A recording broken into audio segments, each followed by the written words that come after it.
Hello, everyone. Welcome to the Richest Men in Town podcast. I'm Mike Freeman, and along with my good friend and co-host Tyler Gould, we're excited to welcome you to our little podcast project.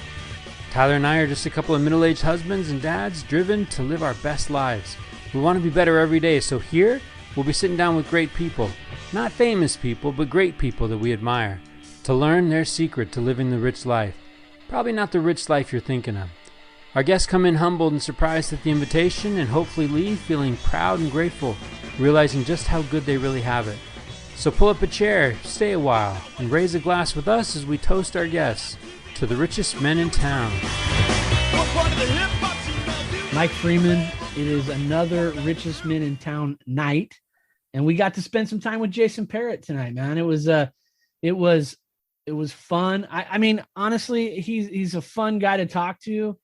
The journey that he tells us tonight, the story of his life, is unique. It's different than anything that we've heard before. But man, how powerful. I'm curious, Mike, what stood out to you from Jason, and what's something that you're taking away from our conversation with Jason? All right, so I'm going to owe Oprah Winfrey a nickel here, right? I'm a huge fan of podcasts. She's got a podcast called Masterclass, right? Use your life as a class. It's got cool people, Jay-Z, right? President Obama, whatever. Jason Parrott tonight gives us a masterclass on perseverance, on grit, right? On overcoming adversity, on playing the hand that's dealt. Right? Jason Parrott straight up is a miracle and statistically should not be enjoying the rich life that he's enjoying. Like, that just should not have happened. Yeah. Right? And I love the humility, because he even says, people ask me all the time, how did I do this? I don't know. Yeah. I don't know how I did it. Well, I think we know. Yeah. And well, the interesting thing is, right, I mean, he may say, I don't know how I did this, but at least in a couple hours of talking about that journey, I think there's only one way. Yeah. I think that we all land on a pretty sure way of how he did this. And it's pretty miraculous. What a story, I mean, the fact he talks about finding happiness, and given the experiences that he's had in his life, and to have that outlook of nothing is insurmountable and you can find happiness, is just a powerful message that, it certainly made me take pause for a second in our conversation and think, gosh, I should be better at finding happiness given, the state of my life. Yeah. But what I love about how he tells the story, and what I love about just where we end up, is like the things that he shares with us are intuitive to him, right? He feels as a young man that he has to provide and get in a position where he's not dependent on other people. Yeah.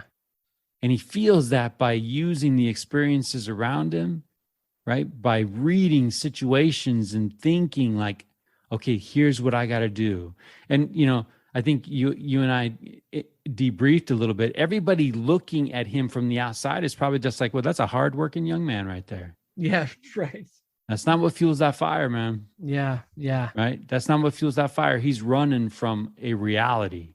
Yeah. He's running from something. Not running like avoiding, not running like escaping, running like, I'm bigger than this. Yeah. I'm better than where I came from, and I will not be that person.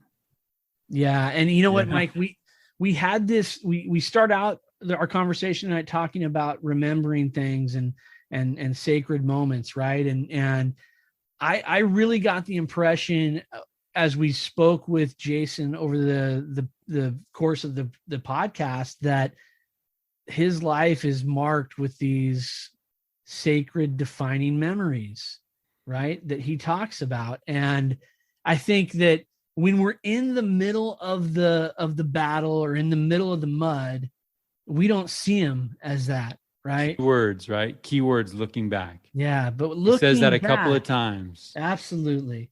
And I hope that our listeners, as they're listening to him, Yeah. I hope there's inventory that they go back. Yeah. Right. I hope they go back. And man, you've been with us from the beginning. Thank you for supporting the podcast. If you're jumping on and this is maybe your first one, you're a friend of Jason's.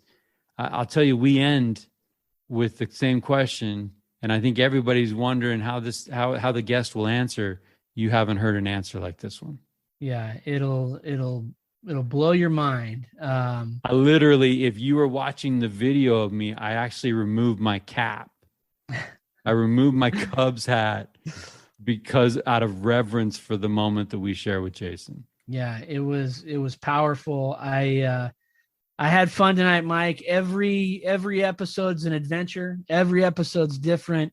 And Jason Parrott certainly didn't disappoint tonight with his time with us.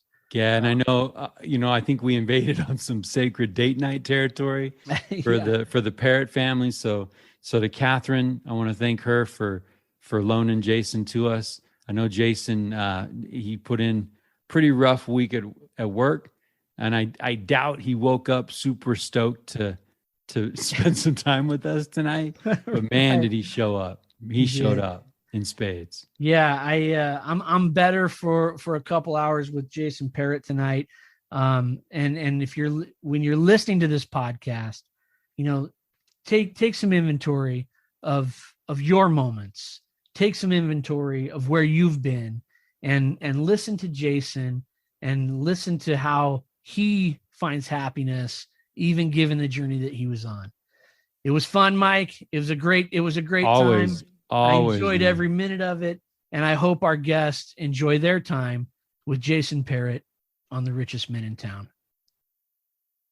Hey, I got a question for you. I actually got a message from a friend of ours, a friend of the show, and he was just talking to me about truth and people struggling with truth and changing their views on truth and how they're hanging on to stuff. And it's interesting because it just made me think, like, what's that?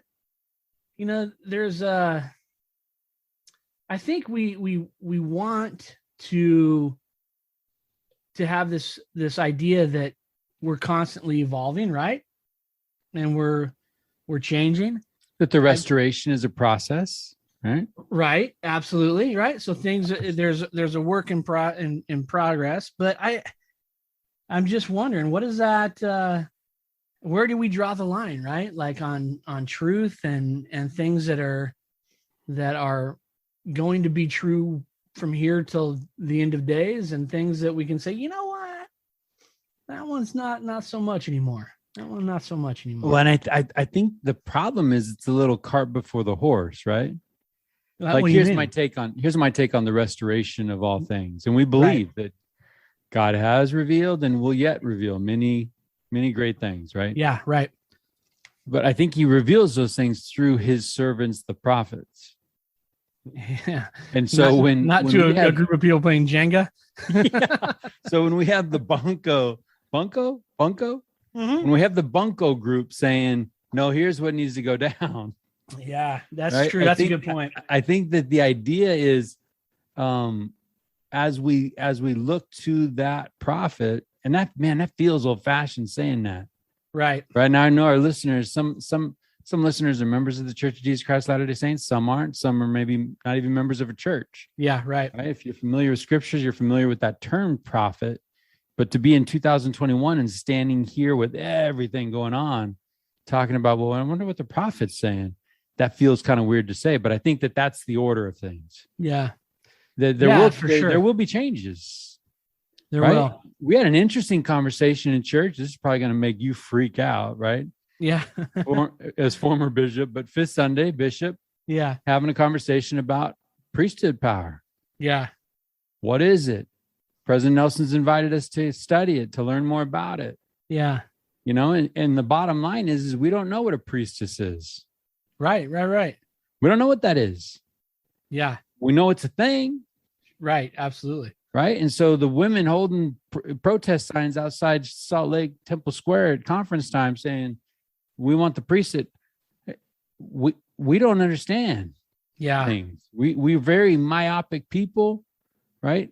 Yeah. There are right. places and spaces where women do have authority to act and do things, right? Absolutely. So I think patience is a virtue. At the same time, though, I think in some things we're not necessarily revolving around the restoration of the gospel of Jesus Christ, but in some things we just can't wait anymore. Yeah. You know, on some issues of equity, some issues of inclusion, it's like, you know, we can't go backwards in some of these cases. But then at the same time, sometimes even that's not well thought out, and we get a little ahead of ourselves. Yeah. You know? Yeah, for sure. That's a tough one, man. It's challenging times. It's a tough one, but I am assured that it's never been easy. Right? Huh. I think you can back up. The same, you know, people back in 521 probably were like, man, this is rough. Oh yeah. And it you know? I'm saying it was rough in 521, dude. Well, Dick Moody, remember our friend Dick Moody? And it was like, hey, I'm a fan of history. And turns out, you know, 1921 wasn't so hot. You know? Yeah. 1821 wasn't so hot. Just like the idea is, I asked him, what are we missing, man?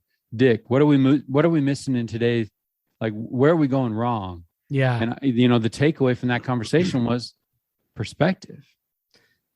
You know? Yeah, that's a big deal, right? And I think, and maybe that's part of the day and age that we live in, is that I think that we tend to want to charge full speed ahead without perspective, context, or even nuance, right? Of conversation. So it really becomes like this bullet point is the thing, and we don't look at the context or the nuance of that thing and how that might impact what that is, right?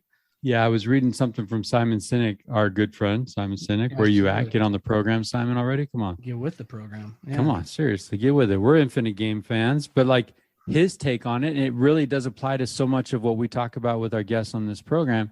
It's not about an event. Yeah. It's a process.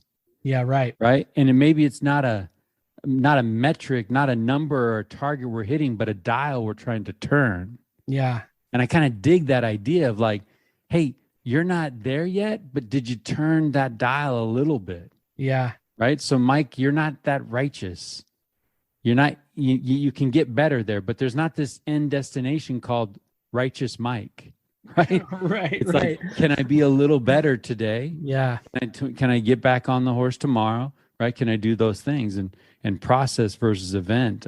And I dig that thought. And that actually is kind of balm to my soul a little bit sometimes. Well, yeah. And I think that maybe I think we kind of live in an event society, right? Like we have this thing, our phones here, right? That is instant gratification on a lot of different things. And we're caught up in that.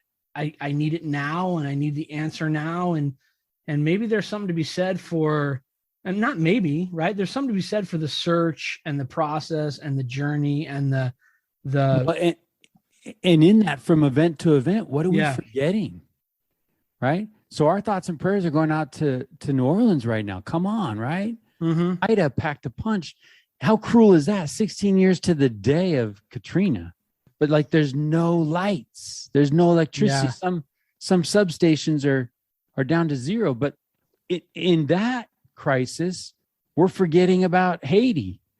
Yeah, right. We're forgetting about New Orleans before Ida, right? Mm-hmm. And it's on to the next thing.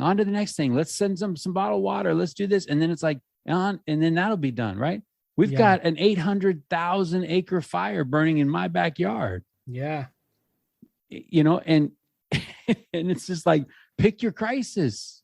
Yeah. You know, and then you got Afghanistan, you got all the, you know, all these things. So here's I want to throw something out to you. Okay. Yeah.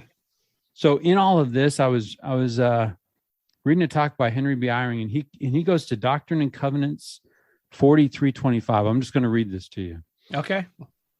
How oft have I called upon you by the mouth of my servants, and by the ministering of angels, and by mine own voice, and by the voice of thunderings, and by the voice of lightnings, and by the voice of tempests, and by the voice of earthquakes and great hailstorms, and by the voice of famines and pestilences of every kind, and by the great sound of a trump, and by the voice of judgment, and by the voice of mercy all the day long, and by the voice of glory and honor and the riches of eternal life, and would have saved you with an everlasting salvation, but ye would not.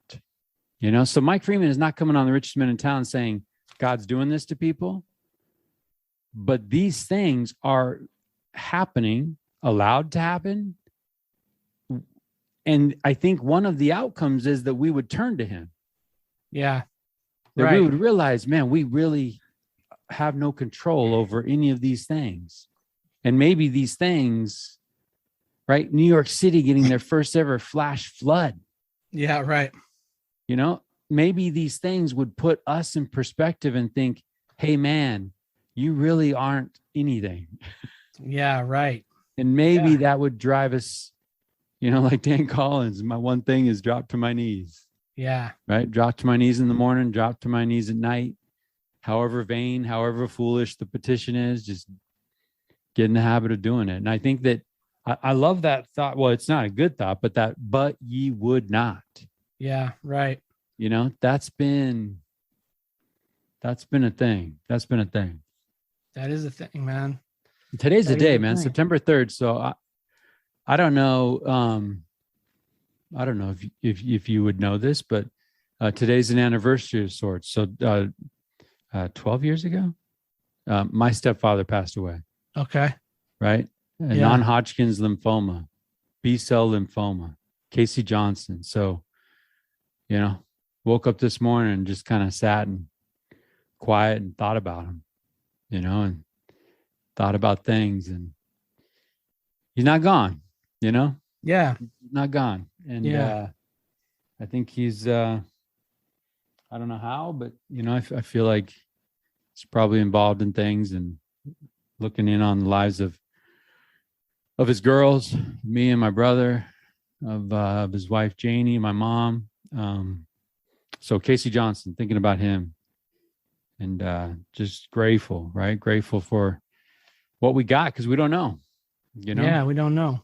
We don't know. Tomorrow is promised to no man, as they say, right? Yeah. And I don't know. I mean, I don't know if you've ever been in a place where maybe the wind blows different, or the song comes on the radio and just takes you to a memory of a person. It's like, yeah, man, how could that person of that much depth just be gone?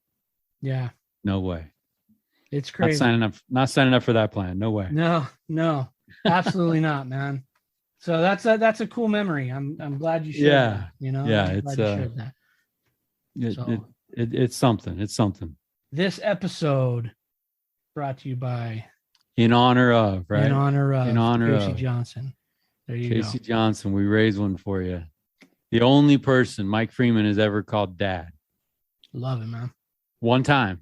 It was a conversation at an irrigation ditch. Man, something had to be going down for an irrigation ditch and the word dad to happen right there. No, and we're sitting there, right? We're sitting there and he leans over and well, I guess it's happened twice, right? But he leans over and he just says, my only regret is that I didn't get you guys in my life sooner. Like out of nowhere, right? That's some good words right there. That's pretty cool. That's pretty cool. Those are some good words. And then one night driving home from a hospital, we just said goodbye to a family member, passed away. And I was driving, or he was driving. I was in the passenger, and I looked at him and said, "Hey, Casey, I'm not doing this dad thing. Like at this stage of my life, that word just doesn't come out. I haven't really had that place in my life. I just want you to know you're him." Yeah. We good? So probably the weakest profession of love from a son to a dad, but he got it. But meaningful, nonetheless. Yeah, so we had a moment. Yeah. No, that's cool because the thing of it is knowing your background and the way Casey knew where you're from. Those words sometimes are hard to say, right? And well, he knew my background. He knew my present, right? At that time, that conversation at the ditch was probably something like, "Hey, it's stop being a knucklehead, right? Yeah, absolutely. Yeah. Like, I wish I would have got in your life a little sooner so I could have directed this train wreck a little bit. Fix this thing, man. Well, thank goodness for a good man named Casey Johnson who Oh had an man, impact, good, man. good dad, amazing husband, just a creative genius, kind of a Renaissance guy, spontaneous. He would literally, it'd be vacation. Him and my mom would pack a bag. Yeah. Literally, he would flip a coin, north or south. I love that. Flip a coin, east or west. That would drive that would drive my wife nuts. Right? But I love it, man. Yeah, the guy would go to the Ford dealership, buy a new truck. Yeah. And as soon as he signs off, go into the parking lot and kick the front door, kick the driver door as hard as he could, just put a big old dent in. He's like, all right, got that out of the way. That's awesome, man. Good times. Well, Hey, remember those 2 deaths, right? Yep. There's the time you die, and then there's the time people stop talking about you. Yeah. And Casey Johnson's a legend, man. Legend. Yeah. He'll go on for days. Keep living, man, and keep on living. That's He'll awesome. go on for days. Well, hey, speaking of legends, Mike Freeman, we got one that I'm thinking tonight he could be elevated to that status. Maybe, who knows? Hey, I'm telling you, yeah. just the fact of what we had to do to get him on the show. Yeah. I think that alone is meaning, like, I think that there's something there. I think that there's a story there. There's got to be. I mean, Jason Parrott is joining us tonight, and he's a busy man. He's got 2 little ones, one on the way, and he is a working professional that has a schedule that I don't want. But he literally said something like, "Hey, this is going to be awesome. I'm really looking forward to it. Just so you know, this is Hell Week at work." Yeah, he did say Hell Week. Yeah, so hopefully we can be a change of pace for him out of Hell Week and enjoy our time. So I'm excited about our conversation with Jason. We got to spend a couple minutes with him the other night just to catch up before our recording, and I'm excited about what he's going to share. Yeah. So I don't know. So we believe in opposition to all things, and I actually believe that where there is opposition, it means we're on to something, right? Where there's an obstacle, we're on to something. Yeah. I need you to know I'm hanging out with you, talking to you and Jason in a Target parking lot, right? Yeah. I actually, not being very wise, I don't want to be hot in my car. So I don't leave it running, but I turn it to accessories so the air conditioning is on. So I'm kind of feeling some cool air. Yeah. Well, we start chatting for how long? Right? Yeah. Yeah. My wife is shopping in Target. She comes and joins us in the car. And then when the conversation's over, I go to start it. Battery dead. For real, dude. So I'm telling you, everything about Jason's show is laced with some opposition that just tells me this thing's going to be off the hook. It's going to be good, man. Let's be good. Let's without any further ado, let's kick this door down and let him in the room with us. Jason Parrott. There's Jason Parrott. How are you, brother? Welcome to the richest man in town. It's Friday going into Labor Day weekend. You made it through a week, right? Yep. How are we feeling? Much better that it's Friday night. Yeah. Yeah. Probably one of the best Friday nights I've had for a while. Yeah. Yeah. Yeah. Good. Because you expressed a little bit of concern about our timing of jumping in and intruding on your time this week. I hope it wasn't too hellish. No, it was a rough week, but it's funny. I think that was probably the worst week I've had in a while, just with time and work and everything, and just it being crazy and not being home, kind of up before the kids are up, home after the kids are in bed. So just kind of all over the place. Okay, well, let's start there. Talk to us about your kids. Give me the breakdown. I don't need birthdays and shoe sizes, right? Just give me the breakdown. Yeah. This is the quiz. Okay, so I have a 4-year-old boy, a 2-year-old girl, and then I have a third on the way that's due in January. Congratulations. Exciting, Which man.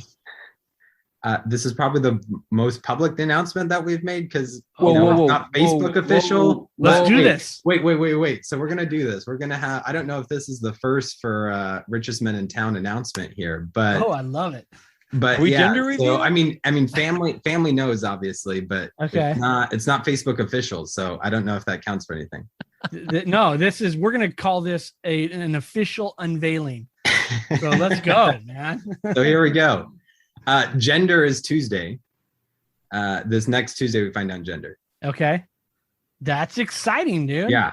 So, but it's like we have a boy, we have a girl, and so it's kind of one of those things where it's up in the air. Sometimes I'm like, oh, it'd be really cool to have another girl next, and sometimes I'm like, oh no, we definitely need another boy in this family. So I don't know. But anyway, you slice it, pressure's off, right? Pressure's off. Yeah, it's like you have one of each, and so we'll be happy with what we get. Right. You got a boy, you're like, we need a girl. You got a girl, you're like, we need a boy. But now exactly. So the pressure's off. We're just kind of waiting. I love it. So, well, I want to introduce a new kind of pressure because Dan Collins, our last guest, had 16 kids. So I'm just gonna say, you got 3. You got work to do. You got work yeah, my wife, I can already see her in my head. No, not even close to the number we're aiming for here. Well, so Jason, what's your boy's name? Henry. Oh, great name.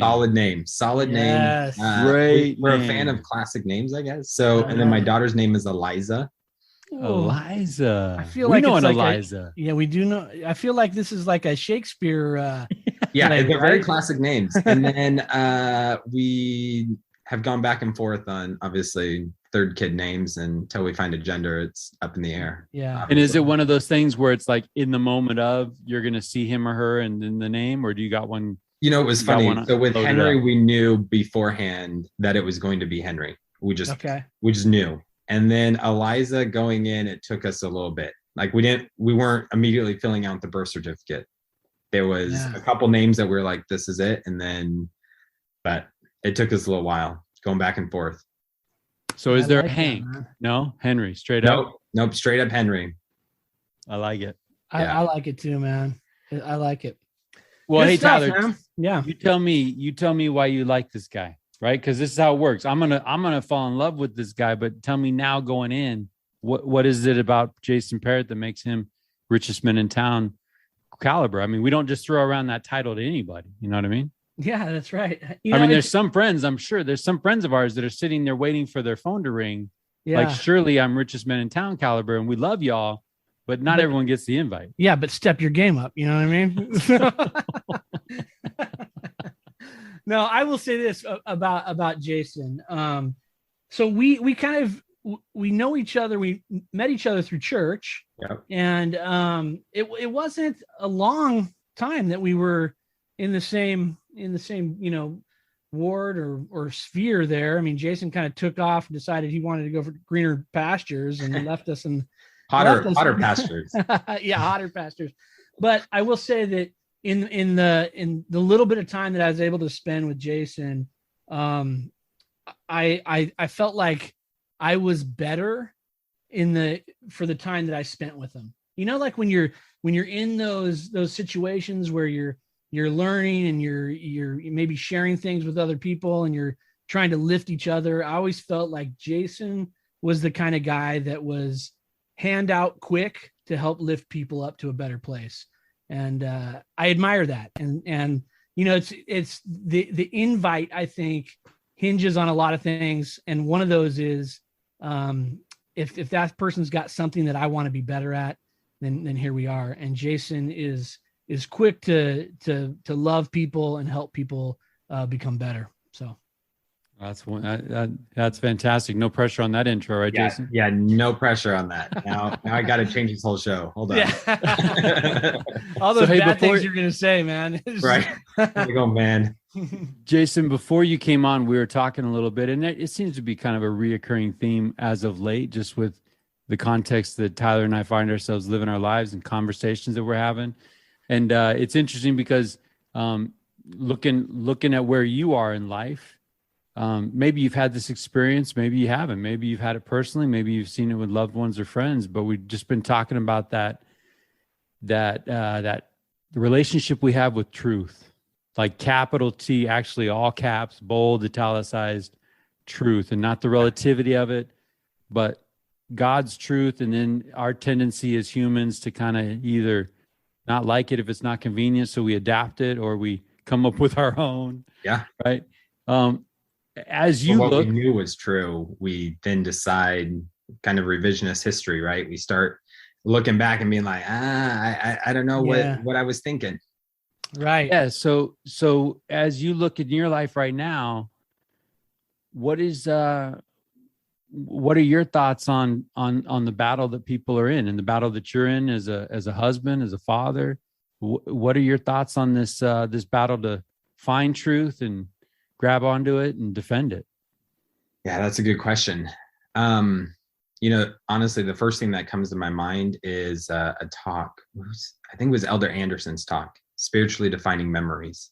It's probably from a couple years ago. Let's go. No, love great. that. Yeah, I love that because there's something that he mentions in that talk, and I think he mentions it like 5 or 6 times, if I recall. And he says, those spiritually defining memories, right, are the times that I knew it, I knew that God knew it, and I couldn't deny it, right? It's those times where even when you look back 5, 6, 10, 15 years, whatever it is, right, that somewhere in you, in your heart or in your mind or both, you knew that what you were looking at was true, or that you were feeling was true. And you knew that God knew it, and there was no way that you could ever deny that.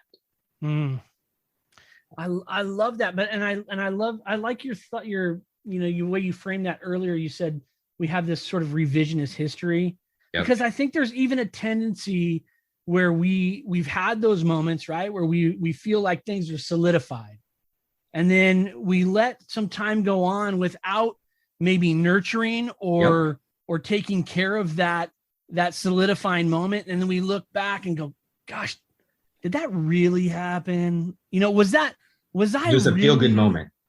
Yeah, right. And so I love that idea that, well, maybe I don't love it, but I think there's reality to that idea of revisionist history.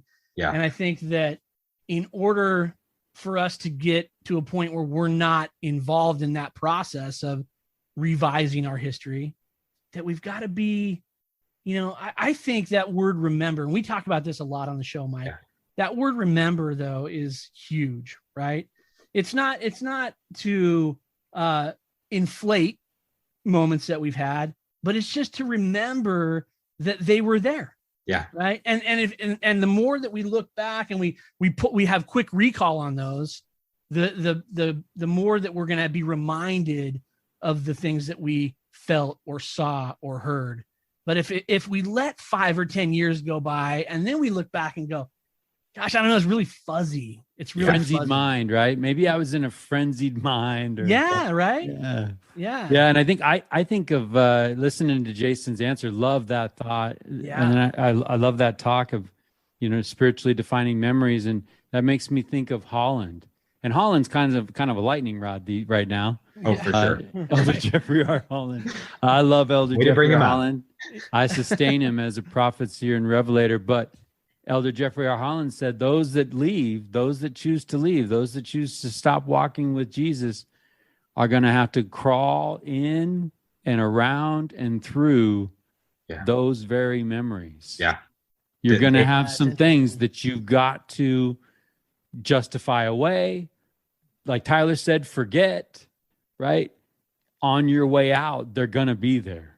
Yeah. And if you aren't reflecting on those, right, like during those deep moments when you're questioning it, and if you aren't kind of reflecting on it and really just focusing on it, I think that's when all of a sudden those things start creeping into your mind and you go, wait a second, there's, something, are you sure that's the way it was? Or, and that subconscious in you really just starts eating away if you're not actively working towards it.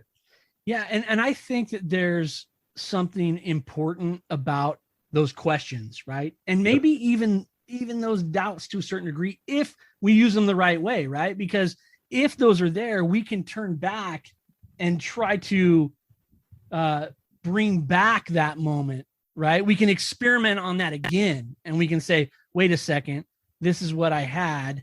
I'm not sure. Let me dive back into that. And we find ourselves maybe rebuilding that foundation. But think about what you're saying there, Tyler. That's kind of that's miraculous in that in the moment it was good for us. Right. And here we are 5, 6, 10 years back, and it's still being good for us. Right. You can prayerfully consider those things and be like, and it's given me what I need now.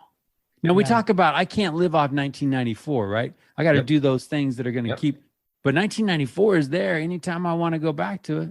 It's a foundation, right? It's a foundation. I can go back things are to built that. on top of each of those spiritually defining memories, I think, are interconnected at some point. I agree. Right? They're building that strong foundation. And the more, and it's not like you should just have one spiritually defining memory. 100%. Sometimes I think we get caught up, and brother, and you probably agree with this, that, right, like, oh, that one time on my mission, like I had this super powerful experience, and your mission was 10 years ago. And you haven't had those spiritual defining memories since then. That's problematic, right? Like you can't go your whole life building on that memory, but you got to make more, right? There should be other ones. There should be ones from last week that you're like, let 100%. Me put this in my spiritually defining memory piggy bank or something, right? That's a moment that's going inside there, and that's what's building upon that. Right. I used to ask people all the time, like, tell me the last time that you felt this feeling. Yeah. And if it was 10 years ago, right, the answer should be this morning, right? Yep. I mean, that's where we want to be. Yeah. But, and look, admittedly, I'm not there, like, each have peaks and valleys. Like, yeah, right. But Jason is, that's why he's on the show. That's why he's on the show, and he's going to try to do this. But those memories really should be springboards to the next thing, right? Correct. They should be these launching pads where we say, oh yeah, that happened. Let me recreate. And here we are again doing the same thing. Okay. But let's get real. Let's actually talk practical, right? Because I think that if folks are listening, I mean, this is great when you look it up in the Bible dictionary and you read it, right? But like Jason, busy dad, husband, right? Work. Hell week. What does it look like? Because I got to have faith to even look back, right? Yeah. I got to have faith. I got to want to be good, and I got to have faith to be able to look back. So Jason, talk me through, like, what things do you do? And this is assuming, right? This is assuming that we do these things. And maybe the answer is like, you're hitting me at a really rough time because I've gotten off the wagon, right? I don't know.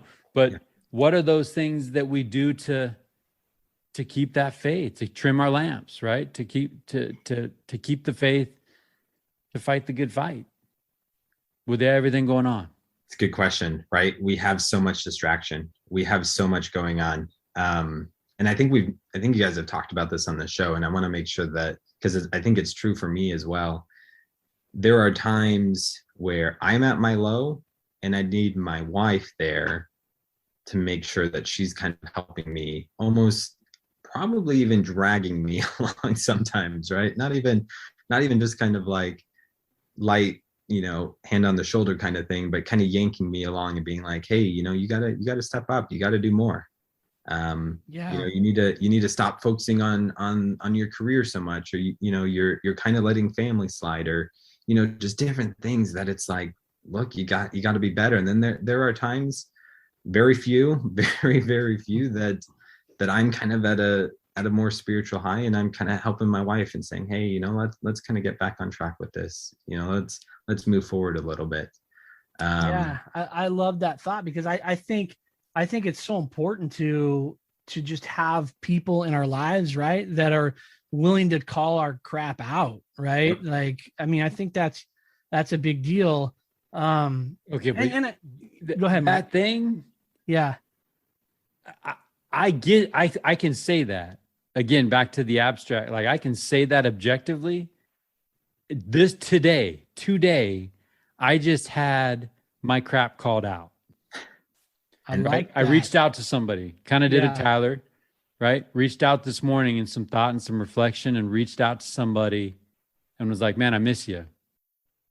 And he came back, you know what, if you missed me. Oh no. Right? Where's this been? Yeah. And guess what I did with that? You deleted them from your contacts? Didn't respond. Nothing. Right between the eyes, right? Between the eyes, right? I mean, it's literally 1 Nephi 16:2, right? Where the guilty take that truth to be hard. Right. Right. And I actually ran to my wife or something and I said, look at this. Like, seriously? This is the love I get? You know, and she's like, well, where you been? You know, and so I think that feedback, Ken Blanchard has the quote, feedback is the breakfast of champions. But like, to me, it almost needs to be like maybe a blended shake or something, right? It's got to be super easy to take, super easy to digest, because sometimes I get it. And it literally is Tyler's favorite phrase is that kick in the shorts. Sometimes that feedback is a kick in the shorts and no one likes to get kicked in the shorts. No, and I'll be honest with you, man. Yeah, that feedback comes to me, whether it's from a friend, or whether it's from my wife. My first reaction is, no, dude, I was right. And you're obviously wrong.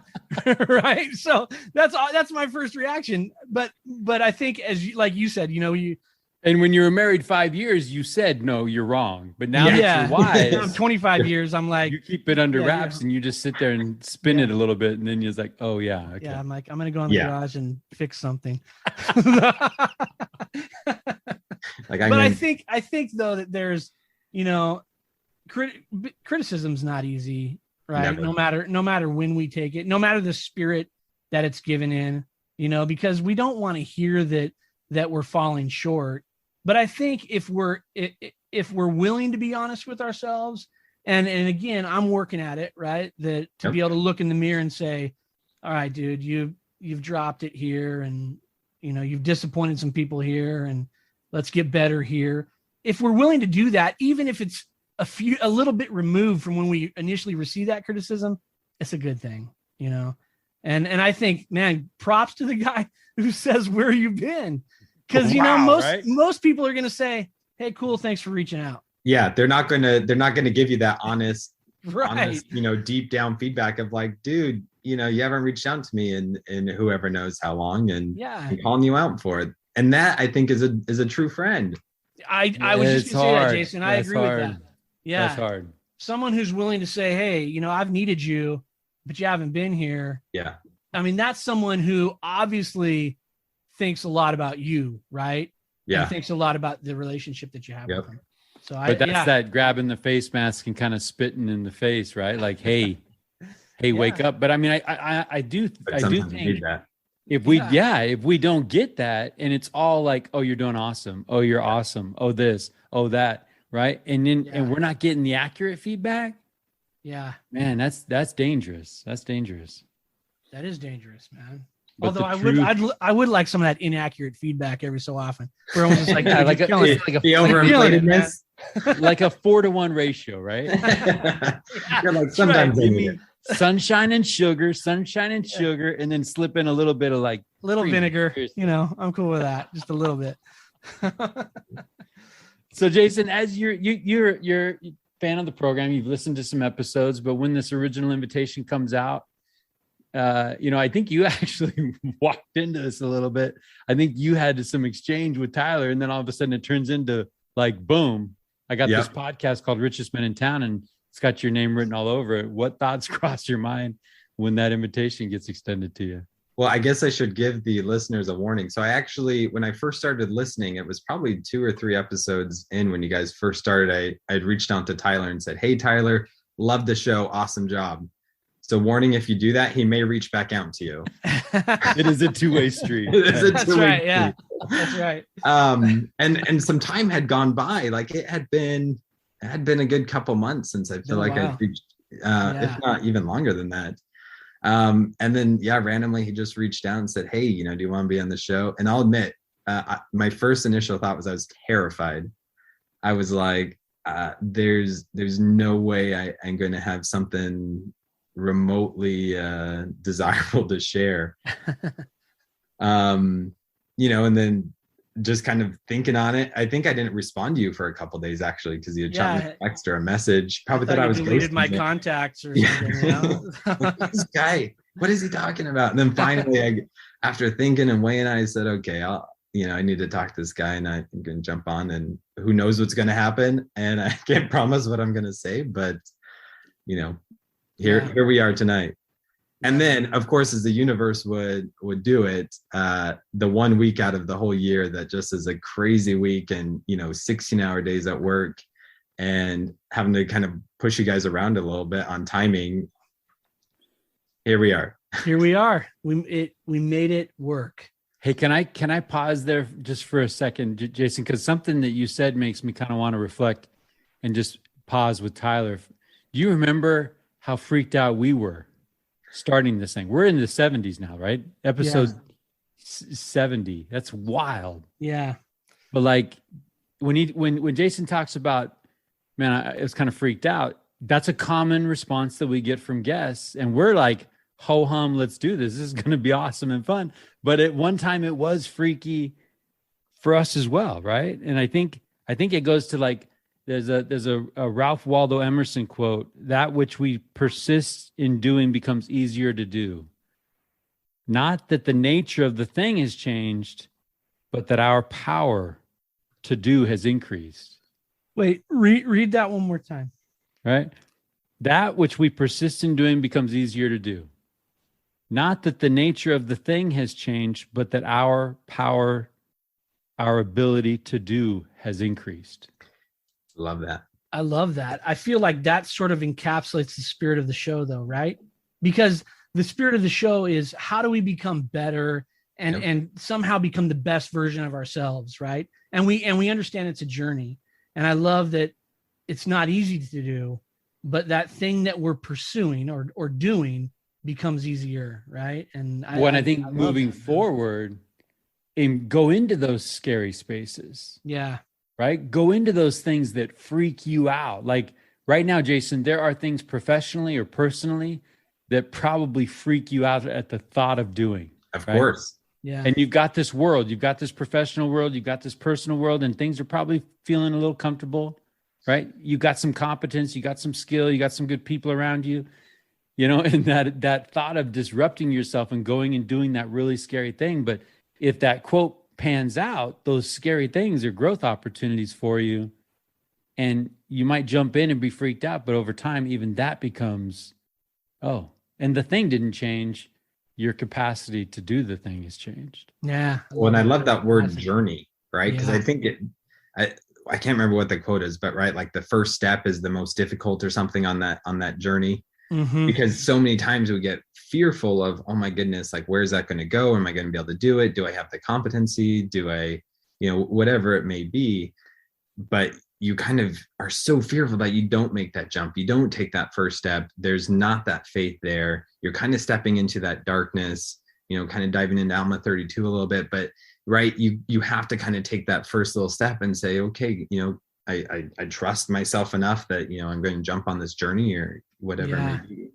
Well, I hate to invite you on a show, give you some questions to kind of help you be successful, and then leave the script and not even go to those questions. But can we apply that to our lives? Is there a time, looking back, Jason, where you were freaked out and you stepped into that space, right? I mean, I'm thinking of holding the wedding ring, getting ready to propose. Like, I got nothing. I have no idea. You had boxes, man. I'm selling boxes, right? $7 an hour. I'm going to do this. And I look at what that did to my life, right? What that moment did for my life and stepping into that. Does something come to your mind as like hinge moments, right? You guys talk about this on the show so much. It's those tiny hinge moments. Does something come to your mind of just like stepping into that fear and going for something? For sure. Yeah. So the first thing that kind of pops into my mind is, so before I went on my mission, and before I chose to go on my mission, I grew up in Arizona, moved down to San Diego, and decided that I was going to go to a private Catholic college. Makes sense for a little LDS Mormon dude to go to a private Catholic college obviously makes sense. You know, that's the normal track everyone It's else the takes. path, man. totally, Yeah. yeah. Right. That's yeah. That's the journey. well-beaten. That's the Yeah. well-beaten path. Yeah. That's the well-beaten path. That's the journey that Yeah. everyone Why else forge takes. your own way when you got that already laid out, man? That's borderline Mormon rebellion, right? Oh, For Jason's sure, going there's rogue. probably a little bit of that. He's going rogue. He's going to that Catholic school. I can't tell you how many times I've probably told when I was 16, 17, being like, there's no way I'm going to BYU. I don't think I even applied to BYU, if we're being honest here. Like, I don't even think that was an option for me because I didn't apply. That's funny, man. But anyway, so I go to the school, you know, it's super small. It's University of San Diego. Shout out to the Toreros. Yeah. Great school, by the way. Yeah. Yeah, pretty Beautiful campus. Yeah. Great campus, close Yeah. to the beach, you know, Yep. the essentials. You can go surfing right after class. How do you get work Absolutely. done? It's How just do you get long. work done? You Seriously. don't. It's fine. Yeah. You just graduate. Yeah. Surfing happens. But yeah, so right, all of a sudden you realize there's not a lot of other kids like you. There's not a lot of other LDS kids. Actually, you're probably the only one in the undergrad. Maybe there was one other one. No one really wanted to admit it, so you don't really know. Right. It's underground. In this circle here, full circle. So we start talking about truth. And then all of a sudden things start questioning a little bit. You're in a Catholic school, you're not around a lot of other LDS kids, and you go, wait a second. What am I doing? Like, where am I going? You know, you're 17, 18 years old, living on your own for really like the first major time in your life. You know what you're expected to do, right? You know that checkoff list that, you know, right, you're supposed to go to church or reading your scriptures. And obviously the next logical step when you turn 19 is to go on a mission. For me, I had a scholarship to go to this school. Tuition's astronomical. So all of a sudden, all those doubts start creeping in of being like, hey, you know, am I going to lose my scholarship if I decide to just tap out of school for two years? Because that's not a thing that most undergrads at the school, you know, they take. Right. If they're going outside the country, they're doing a semester abroad. They're not just giving up schooling. And Well, last time I checked, USD's acceptance rate, not easy to get into. Not easy to get into, Right. right? Giving up a coveted spot. Yep. And there's all these things, right? Because if I come back, there's no way I'm going to be able to afford this school. So all those doubts really start creeping in. And so I remember that like decision of, do I fill out these paperworks? Do I not? You know, my bishop's like, you got to go. And the singles ward that I was going to at the time had like no one my age. It was all everyone that was like almost aging out. They were 28, 29, 30 years old. So there was just such a wide spectrum of kids that like, you know, there wasn't really that huge support system there to be like, yeah, this is awesome. You know, everyone's kind of going out at the same time. All your buddies are doing it. That was not the case. And so I just remember like really fretting over this decision of like, do I go on my mission? Like, you know, it's always the thing that you're expected to do and you should do it. You know, and I vaguely remember where I was. It was in front of this campus, in front of the campus, oddly enough, in front of the Catholic church. That may not have anything to do with the story, but, you know, you can feel the spirit anyway. So, Right. you know, right, you're sitting on this hill. It's beautiful. You're kind of overlooking the ocean. And I just remember this like deep, calm feeling that's like, this is going to change your life. Like you got to go. Don't worry about everything else. It'll all work out. And it wasn't easy. I'm going to tell you that. Like coming back from my mission, trying to, you know, make sure that I still had a scholarship, trying to convince the school to let me return from a 2-year leave of absence. By no means am I saying it was easy, that all of a sudden like the stars aligned and everything was perfect. But at that moment, it was just one of those things of, you got to go. Don't worry about everything else. Things will just fall in their place. And they did. Yeah. So we hear those things. I have no idea how that works. I felt it. Tyler, you felt it. Our guests have felt it. I think it's just interesting that sometimes when we rebel against those things, I was reading this talk by Elder Eyring, and he makes this point. You know, sometimes we know what we need to do, and it's like, no, I'm not going to do that. I'm going to go do this. And we think we're being independent of influence, right? We think, no, we're doing our own thing. And he just points out, you just chose a different influence. Right. Yeah. There's an influence towards happiness and the things that will help us grow and will help us become the people that God needs us to be. And then there's the influence of the other side, right? And I just think, Jason, so much of the life that you are surrounded by right now was hanging on that hill in front of that Catholic church. Yeah. Yeah, it's really crazy to think that, right? It's That moment, right? Or those decisions in those moments, they're really tied to so much more that happens. And how old were life, you? right? Let's see. I was 18 years old.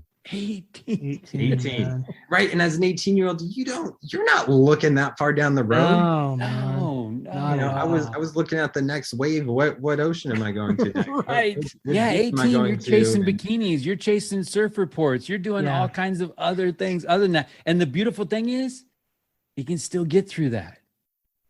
He can cut through all that and be like, hey, if you can be quiet for a second, I have something for you to think about, to consider.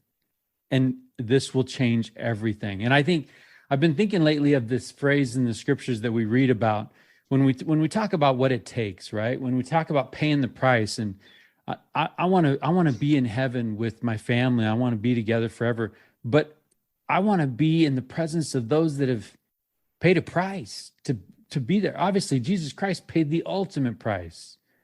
But in like manner, I want to be valiant in the testimony of Jesus Christ.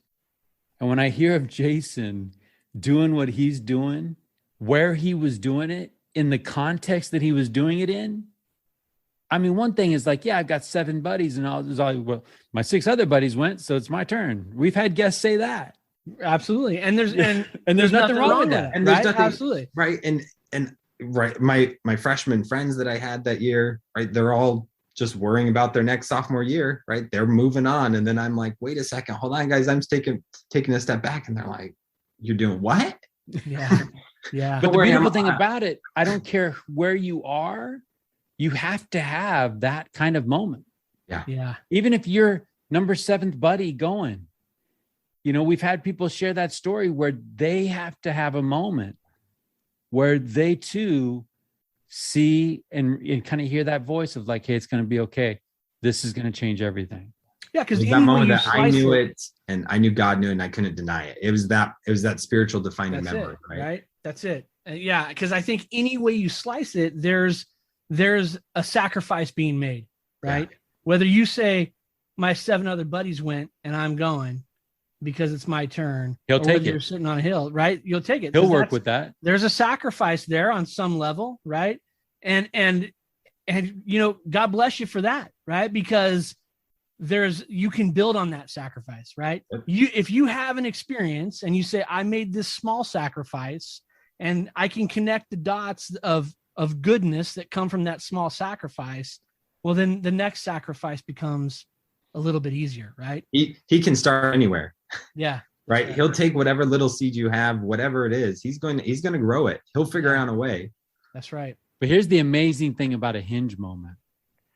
That whole thing that I just kind of summarized with like the life you're living now, the life that you're going to have, right? The generations and the branches and the right. Henry's going to go off and live a life and Henry's going to get married and all of that kind of hinges on that moment. But then you went and served and you were an instrument in the hands of God to change other people's lives.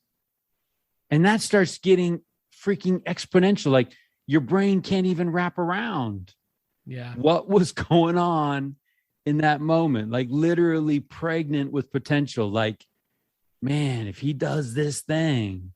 And the cool thing too, we've learned, Tyler and I, just our conversations, if you passed up that moment, there would have been another on-ramp. There would have been another one. Yeah. I love that. I do too. It's amazing, man. Love that. Jumping into that fear, jumping in and just being valiant. I think everybody should have a definition in their mind of what valiant is. And how cool would it be if we're just walking around thinking, that's valiant. Let's go do that thing. Let's go do that because no one's doing that. Yeah. Right? No one's doing that. So Jason, I think we kind of went cart before the horse a little bit. Let's back up a little bit. Okay. So we know you have that moment down in San Diego, and your life has been blessed, and many other people's lives have been blessed because of the influence that you chose to listen to that day. But back me up, right? Where does Jason Parrott's story start? Yeah, there were many hinge moments before that one. That's for sure. And I think we talked about those foundations, right, where they build on each other. So I have a unique childhood story. It's probably just different than a lot of people have. So I was originally in my biological family, one of four. So being the youngest, kind of everyone 2 years apart, had two older brothers and an older sister, and born in Arizona. Around the time of my first birthday, my mother passed away. She passed away from ovarian cancer. I don't remember her. Obviously I don't know much about her. So it was just left with my biological father and my three older siblings. And that's then when things started to get a little rough. In Arizona, I remember kind of growing up, and we were homeless for a period of time. I have very distinct memories of being in the desert, kind of in like a little trailer around campfire. And as a kid, you don't really ever think anything different, right? You just assume that that's the way everyone else is, and that's the way everyone else's childhood, and you just don't think it's different. And then, as you grow up and you start interacting with other people, you realize how different it is. But at that time as a kid, I just thought, hey, this is cool. We're living out in the open. We're under the stars. It gets a little hot at times. And it wasn't really until grade school that I really started being like, wait a second, this isn't the same as everyone else. I had my father at that time, my biological father, was very, he was an alcoholic, abusive to his children. And I remember when things really started to change was probably kindergarten or first grade. I didn't really go to school that much. Because we were homeless, we were kind of always moving around. My dad was a tow truck driver, kind of repo man. So we were kind of always on the road, odd hours, at night was when he did a majority of his work. So I remember tagging along in his truck as a young kid, going around and collecting cars in the middle of the night. There were often times where we would get injured doing those things. He would take all of his money, and the first thing he would do is go out and buy alcohol. And so, going to school, we would go to school early in the morning. We were tired. We had been up all night. I remember going straight to the nurse's office every day of school and getting new fresh clothes, getting some breakfast, and knowing that was going to be my only meal of the day. And I was anxious we didn't have toys or a lot of things. So I remember getting in trouble because I'd go to the library and I would steal library books because we didn't have anything else. And so I would steal these library books from the library and never kind of return them. It was a long-term borrow. Is it really stealing? Yeah, is it really stealing? I mean, it went to a good cause. That's a definite gray area. All right. It's a gray area. And when things really took a turn for the worse, as I remember one day in elementary school, we were sitting there. It was after school, and my dad, it was me and my sister, because my older two brothers had already dropped out of basically elementary school at that time, like they weren't even going. So it was just my older sister and I, and she's 2 years older than me. And I remember we were sitting there after school, everyone else was gone. We're just kind of waiting in like the front admin office area. Dad never showed up. Pretty soon we see him roll up, and at the same time we see police roll up at the same time. They kind of intercepted him as he was kind of walking into the office to get us, and they were like, "Hey, are you so and so? Like, are these your kids?" And he's like, "Yeah, what are you guys doing?" And I just remember very distinctly them arresting him at that moment. later on I found out it was for child abuse, and from that moment on we entered foster care. So I don't know, I was really young. I couldn't have been much more than 5 years old. And before that, we had kind of been in and out. Like sometimes we'd go live with my grandmother for a little short period of time. I kind of remember that for a little bit. But that was really the first time that it was very much of a separation.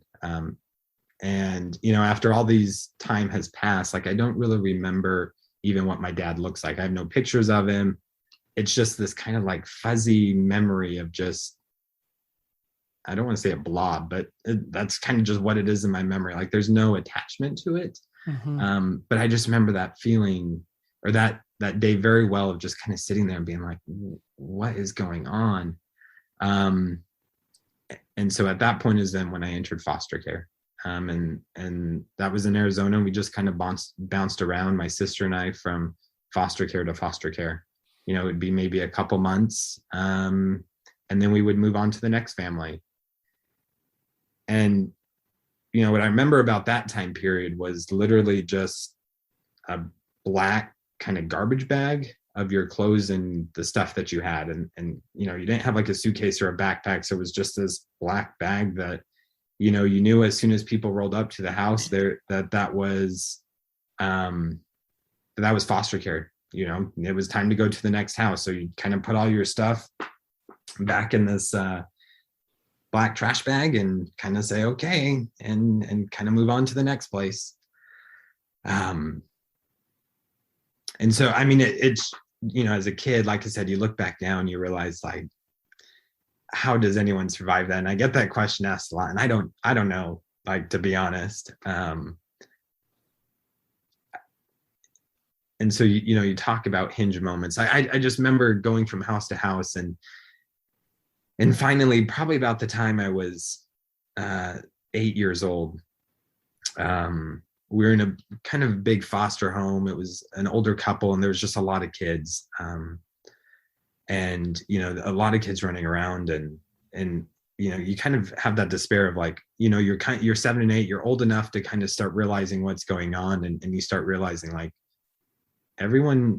most people just want a baby to adopt, right? They don't want a 7 or 8 year old that comes with literal baggage from everything that's going on in their life. And all the trauma that goes with that, and everything else, right? And so I remember when my adoptive parents came to that house that first time, and my adoptive mom will tell you this, that I was very attached to her. Obviously there was attachment issues there, right? It was one of those things where you go from house to house and place to place, and you develop relationships only to realize that those relationships are going to be torn apart in a matter of weeks or days or months, depending on how long it is. And that adoptive family that came was an LDS family.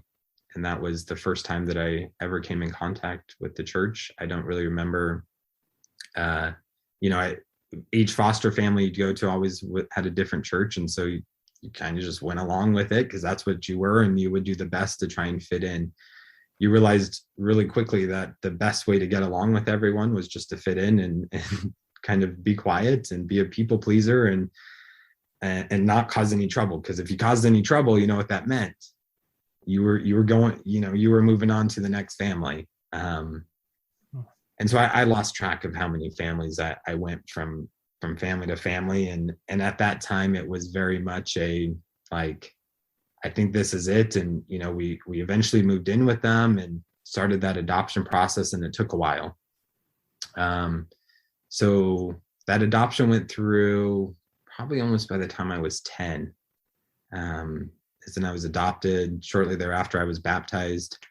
And then a very few short years later, my adoptive parents divorced. And they had 2 kids that they had adopted, but they had adopted them from birth, 2 boys. And they were a little bit older. They would have been, I don't know, 3 years and maybe couldn't have been much older than like 5 or 6, I think, at that time. But I was old enough. I was, 11-ish, I think, when my parents split. And I remember at that point just being like, what the heck, right? Is it me? You start, all those doubts start creeping in of like, here was this, what you thought was this perfect family, like things seem to go right. Then all of a sudden, here comes this wrecking ball that's just totally just destroying this. And my parents' divorce was messy. They really can't be in the same room with each other now. And so there was a lot of things going on there that it was hard. I had kind of both parents confiding in me and just kind of being stuck in the middle. And here I am being like, oh my gosh, like, is this my fault? Like, what's going on? And trying to have to figure out like, right, questions of, so who do you want to live with? Right? Like, who are you going to go to? What's, and just, that was kind of my teenage years of trying to make both of them happy and not feel like, oh man, what's going on here? And so I became very independent really fast. And I think I started putting up all these walls and saying like, I'm going to try, I'm just going to do my own thing. I'm going to try and get my fast ticket out of here. I started working kind of at a younger age when I was 15, cleaning pools, collecting money, just so that I could say, hey, like, I got to get out of here. And that was one of the big reasons why I left to go to school in San Diego was I needed to get away. I needed to get out of that scene and really just kind of almost put it behind me and kind of start a new chapter and turn that page. And San Diego, just things fell in line. I got a scholarship to go to that school and I said, this is my ticket out. And so, yeah, that's my childhood in a very short nutshell. Unusual childhood background is a little bit of an understatement. Just a little bit. Mike, and Jason, we've had conversations with a couple of our guests, and we talk about ACE score, right? And we talk about these things that people experience that impact them moving forward into adulthood, right? And I got to be honest, man, I feel like we've had some really miraculous guests on the show that have gone through some stuff and turned out in a way that they're very productive and happy and functioning, right? And so I'm curious, Jason, as you over the years, as you've kind of looked back on that story, that time in your life, I mean, how has that shaped you to where you are now? What are the things that you look back on and go, gosh, this thing here is really, for good or bad, right? Like it's something that is always there where I'm at. We talked to our guest, Dan Collins, and he talked about having a speech impediment when he was a young child. And that is constantly playing in his head. Like, I'm not smart enough, or I have a disability, or I can't do that because of this thing. What are those things, and how did that series of experiences shape you? Yeah. What's interesting is I really started, I think, reflecting on it a lot when I started, when my wife and I started trying to have kids, because all of a sudden all those memories start coming back and you're like, I don't know anything about my biological history. I don't know anything about, a lot of my biological family, other than basically what I told you, is really all that I know. Right. And so all those memories start really coming to surface when you're thinking about having a kid. And now, with my son being 4 years old and kind of that age where, just crazy stuff was happening in my life and bad things and having an abusive father and just different things really bring those memories to surface. And you start really looking back and being like, right, how did I ever survive that? How did I get through it?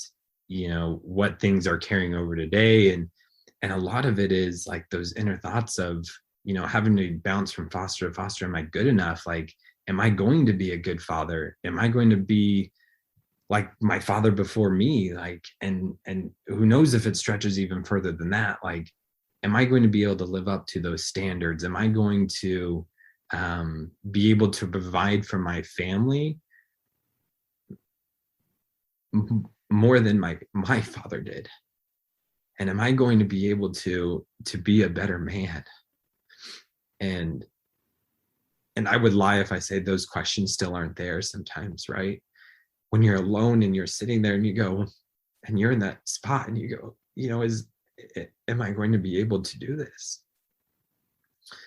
And I'm sure every father experiences that at some point, right? Where you go, am I good enough? And I don't want to compare myself by any means to that, but those are some raw questions that creep up and that I still struggle with, because I go, and it was a fear of having kids, being like, am I going to be able to do this? Is there something biologically in me that's going to all of a sudden come out? I don't know. Right. Right. So, it's just hard coded. Right. Right. And so yeah. it just be, I don't know how to describe it. It's just those feelings of inadequacy and having to bounce from family to family and being like, is not that, is people going to leave me, but like, right, how do I continue to grasp onto this and make sure that I'm doing the best that I can? And yeah. Well, I got to be honest, man. When you're talking about, that journey and that time of your life, and then you ask the question, when your adoptive parents split, is it me? Right? I mean, that's a hard question to ask yourself at 11 years old, or 12 years old. I mean, yeah. That's tough. But I do think what I think is really interesting is knowing where you are now, right?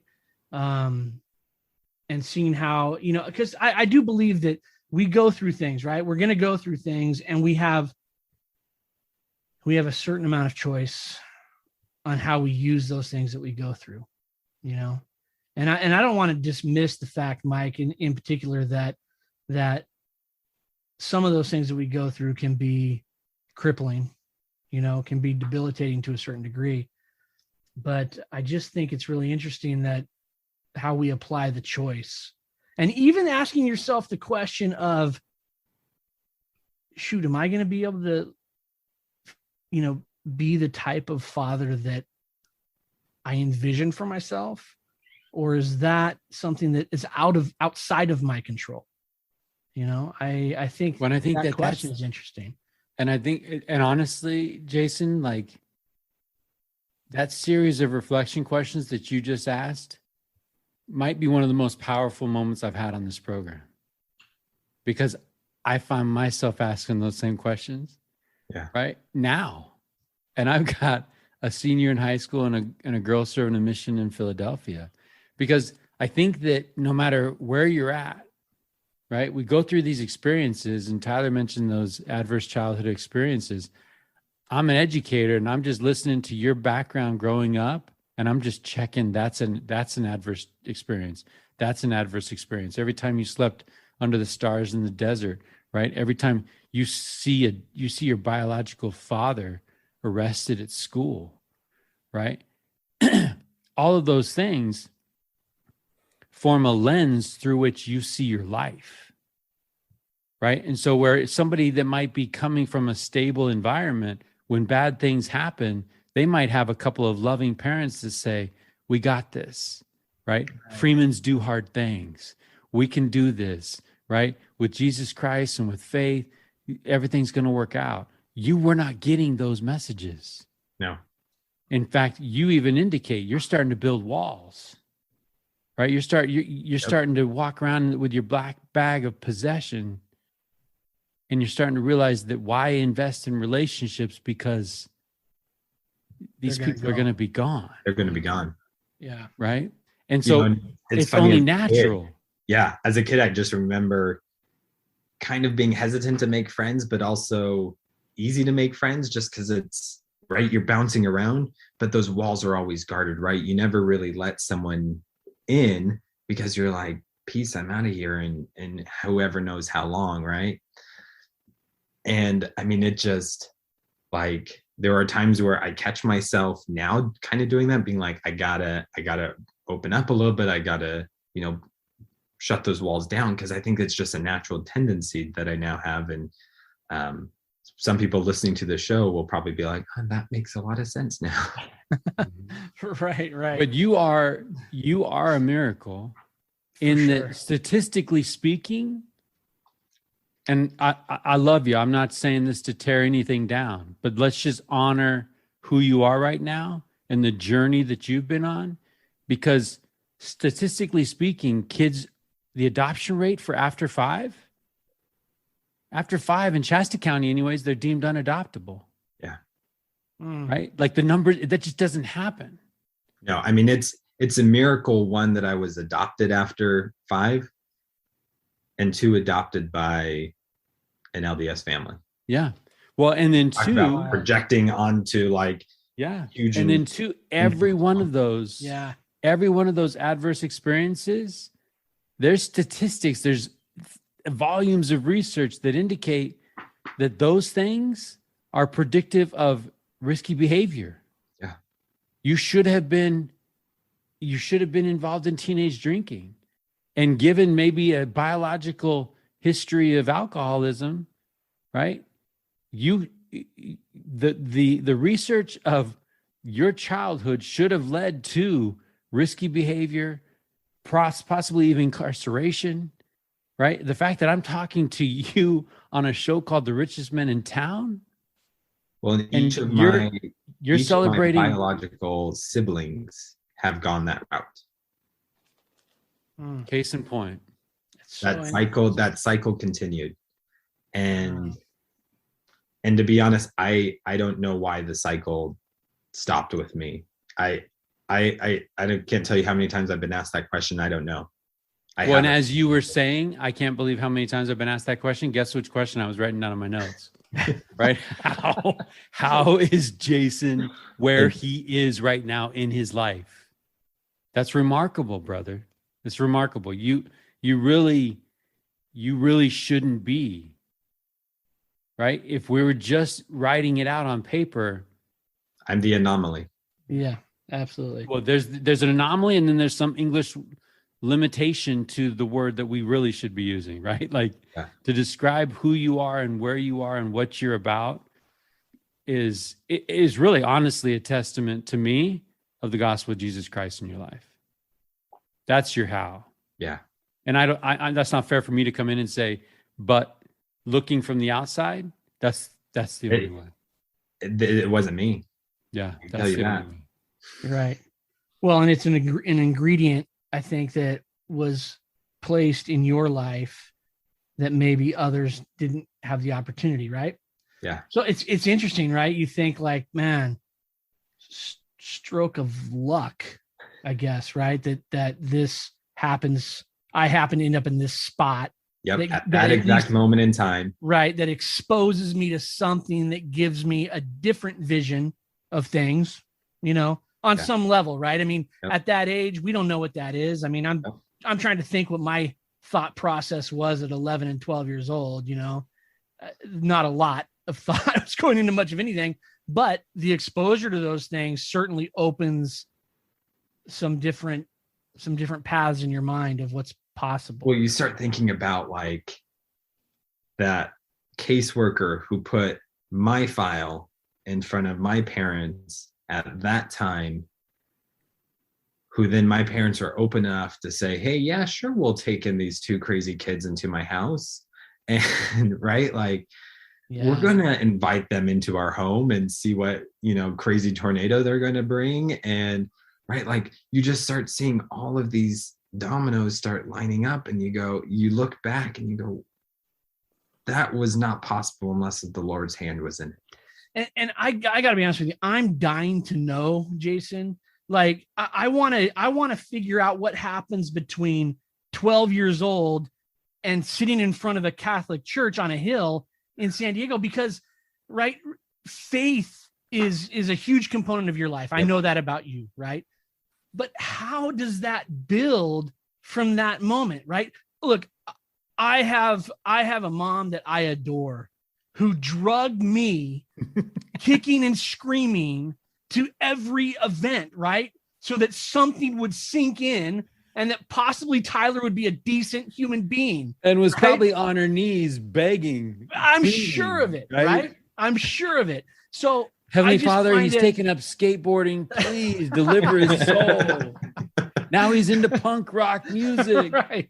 I'm losing him. I'm dying to know, because I had that person who was willing to say, hey, you're coming. You don't have a choice. Here it is. Yeah. I'm dying to know what that path of faith looks like for you, to how you get to that point of sitting on a hill in front of a Catholic church in San Diego, California, saying, I'm going to give up 2 years to go serve other people. To me, that's like mind blowing. That doesn't happen. No, it's mind blowing, man. That's Hollywood. Right. Well, and what's interesting, and you guys, so for those not familiar with our church, I know some of your listeners aren't, and so I'll explain a little bit, but right, like each of your congregations are kind of geographically set, right? So obviously my parents are living in 2 different places. So I have one congregation that I spend with 1 week, and then I have another congregation that I spend with another week. But let me stop you there, because statistically, those kids fall through cracks and don't go anywhere. You can't see me, but I'm raising my hand. And right, so if there's wiggle, right? Yeah. So that means you have a youth group over here, and you have youth leaders over here. You have a youth group over there, right, with a different group of leaders. And every week you're bouncing from one to the next. And part of it, I think, is, I was born as the youngest, obviously biologically. But then when I was adopted, I became the oldest, right? Or pretty much the oldest. My older sister, she was adopted at the same time I was, but then shortly after the adoption, she ended up going and living with a different family, and started having trials of her own that she experienced. But so I was living at home, kind of bouncing between my 2 parents, right, and trying to figure out, as a teenager, like I was already looking ahead. It was rough, if I'm being honest. I remember, oh man, I was 16. I came home, and my parents couldn't ever decide anything without going to court. So they went to court for everything. That's what I remember about my teenage years, is my parents were always in court.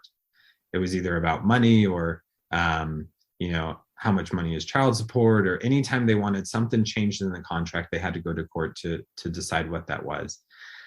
So I remember I was 16, and I was living with my mom at the time. And I'd been living with my mom and spending every other weekend with my dad. And I remember making that decision, like I want to go live with my dad for a couple years. And I remember coming home when my mom got that letter, and just seeing kind of that pain and that anger, and there was, stuff kind of strewn in the front yard, and just, I remember that pain and emotion being like, what am I going to do? Like, I can't continue to be in this. And, I was very independent, and I knew that I needed to kind of get away from that situation. And so I became independent very quickly. And my parents will probably tell you I was almost too independent. I started planning on trying to figure out, like, I needed to get a job. I needed to get money. I needed to kind of just get away from that situation. And I had people set in my life that were saying, hey, like, you got this, you got to stay strong. You got to have faith, and really realizing, like, I couldn't rely on anyone other than the Lord. So I remember very much being like, I know what I need to do, right? I know what I need to do to steer clear of things that I could fall into, right? Like, I was so scared to drink in high school, not because my parents would get mad, not because it was, I'd have to go talk to a bishop, but I didn't know what I would do if I drank, right? And so it became very deep down of like, I need to set clear boundaries in my life that are very black and white, because I don't know what's going to happen if I dive outside of that. And I know where I want to be in life. And I don't want to be incarcerated. I don't want to be addicted to drugs or alcohol. Like I saw an example of things that shouldn't have been. I knew my family growing up did not want to look like what I was experiencing as a teenager, right? I didn't want my kids to see me fighting all the time. I didn't want my kids seeing my wife and I having to go to court, or, on the extreme, being homeless or being abusive, right? And so I had this very clear picture in my mind of, this is the way I want my family to be. And in order to get there, I can't deviate from this box. And that's what motivated me, right? Like, it was, I can't risk it. I can't risk doing these things because I don't know what's going to happen, because that's going to get in my way. So if I wasn't at school, I was working because I was making money, because I said, I got to get out of here. I need to kind of turn that page. I need to do something else. Can I ask you, when does faith become something that's not just put in a box, right, to keep you within or from experiencing certain things, right? And when does it kind of expand into becoming a part of your life that is like, that you feel is an important part of your life, rather than a set of For sure. important guidelines, right? Yep. But I think it just was a natural progression, right? Like, I did it because that's what I saw. And then I think just slowly over time, it became part of who I was. And that's then when that faith became that bigger part of my life, where I was saying like, hey, this is working for me, and this is kind of getting me where I need to be. And it just kind of naturally, I think, progressed. Like, I don't know if I can pinpoint to any one thing. Okay. I love that. I love that answer though, because I think that, again, Mike, you and I talk about this a lot, but I think that that you say, oh, I just lived it and it became part of who I was. Yeah. And then I realized that this is working for me. Yeah. Right. And sometimes I think that we want to discount that a little bit, because there needs to be a larger experience attached to this. Right. Nope. Right. And I think that idea of, we talk about experimenting on the word, right? And I think that there's a lot of different ways we can define what experimenting is. Yeah. Some of us would say, well, that means me wandering out into the woods by myself and kneeling down and having these meaningful conversations with God. But I would submit to you, Mike, that experimenting on the word is just showing up and doing it, right? And fill in the blanks, right? I mean, as you're talking, I'm thinking about Dieter Uchtdorf talking about people joining the church in war-torn Germany because they were hungry. Right. Right. It's like, well, you go there and you get fed, and you start living principles that you're taught there. And pretty soon, by living it, it changes your nature. Yeah. Because Jason, I'm telling you, you carried hurt. Yeah. And while you're sitting there as a teenager thinking, I'm not going to do this, I'm not going to do that, I'm going to kind of go with these things because they're going to keep me out of trouble. The natural man is self-medicating that hurt. Yeah. They're turning to things to take care of that hurt because they can't deal with that hurt. Right. And so the idea of you turning to a system of beliefs, I mean, sometimes my eyes glaze over, right? Well, we go to church. It's a great way to raise families. And part of me is like, man, this isn't a social structure, but you know what? It is. Right. It is, as you take those things, almost like in Malachi, right? Where he says, prove me now herewith. Right. You do this tithing, I'm going to open up the windows of heaven. I'm going to pour out blessings. You can't even hold it in your wheelbarrow, right? Like the word of wisdom. Hey, abstain from this. You're going to have blessings. Yeah. There's side effects to it, right? I mean, like there's right somewhere you receive some spiritual wisdom and some knowledge because there was a scholarship in there, something, right?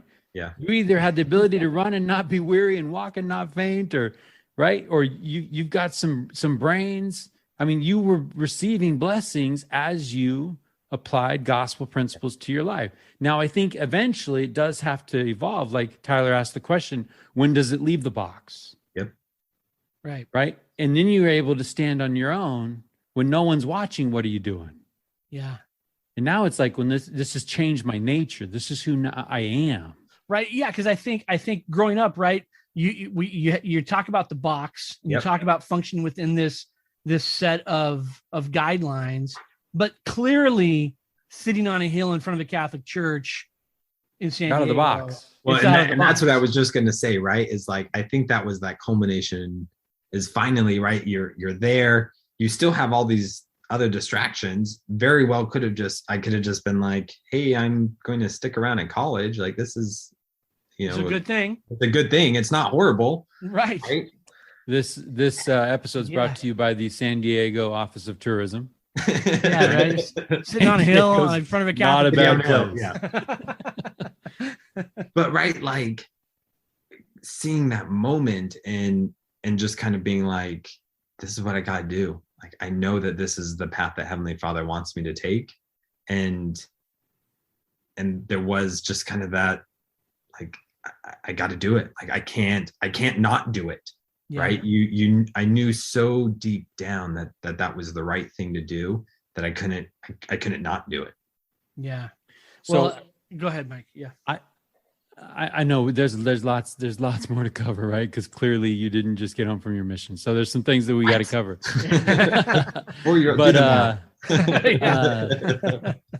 And I just want to preface this by saying I know a little bit about what I'm asking here.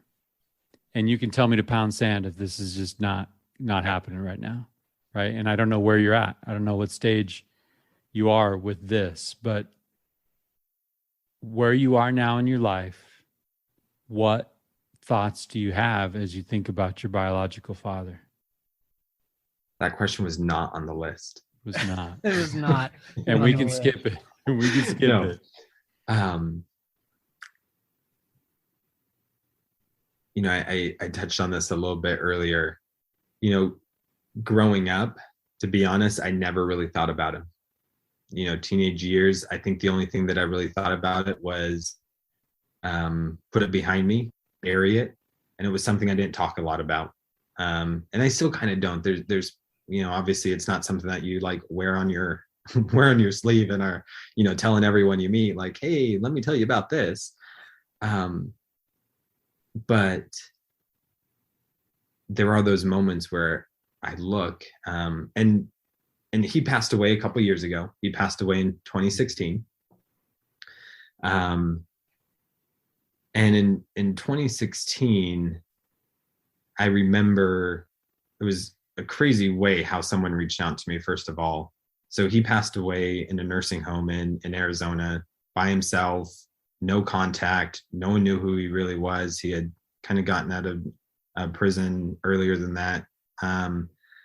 And no contact information, nothing. And I remember getting a phone call one day, oddly enough, on my cell phone being like, hey, do you know this guy? And I was like, well, knowing is probably a loose word, but I know of him.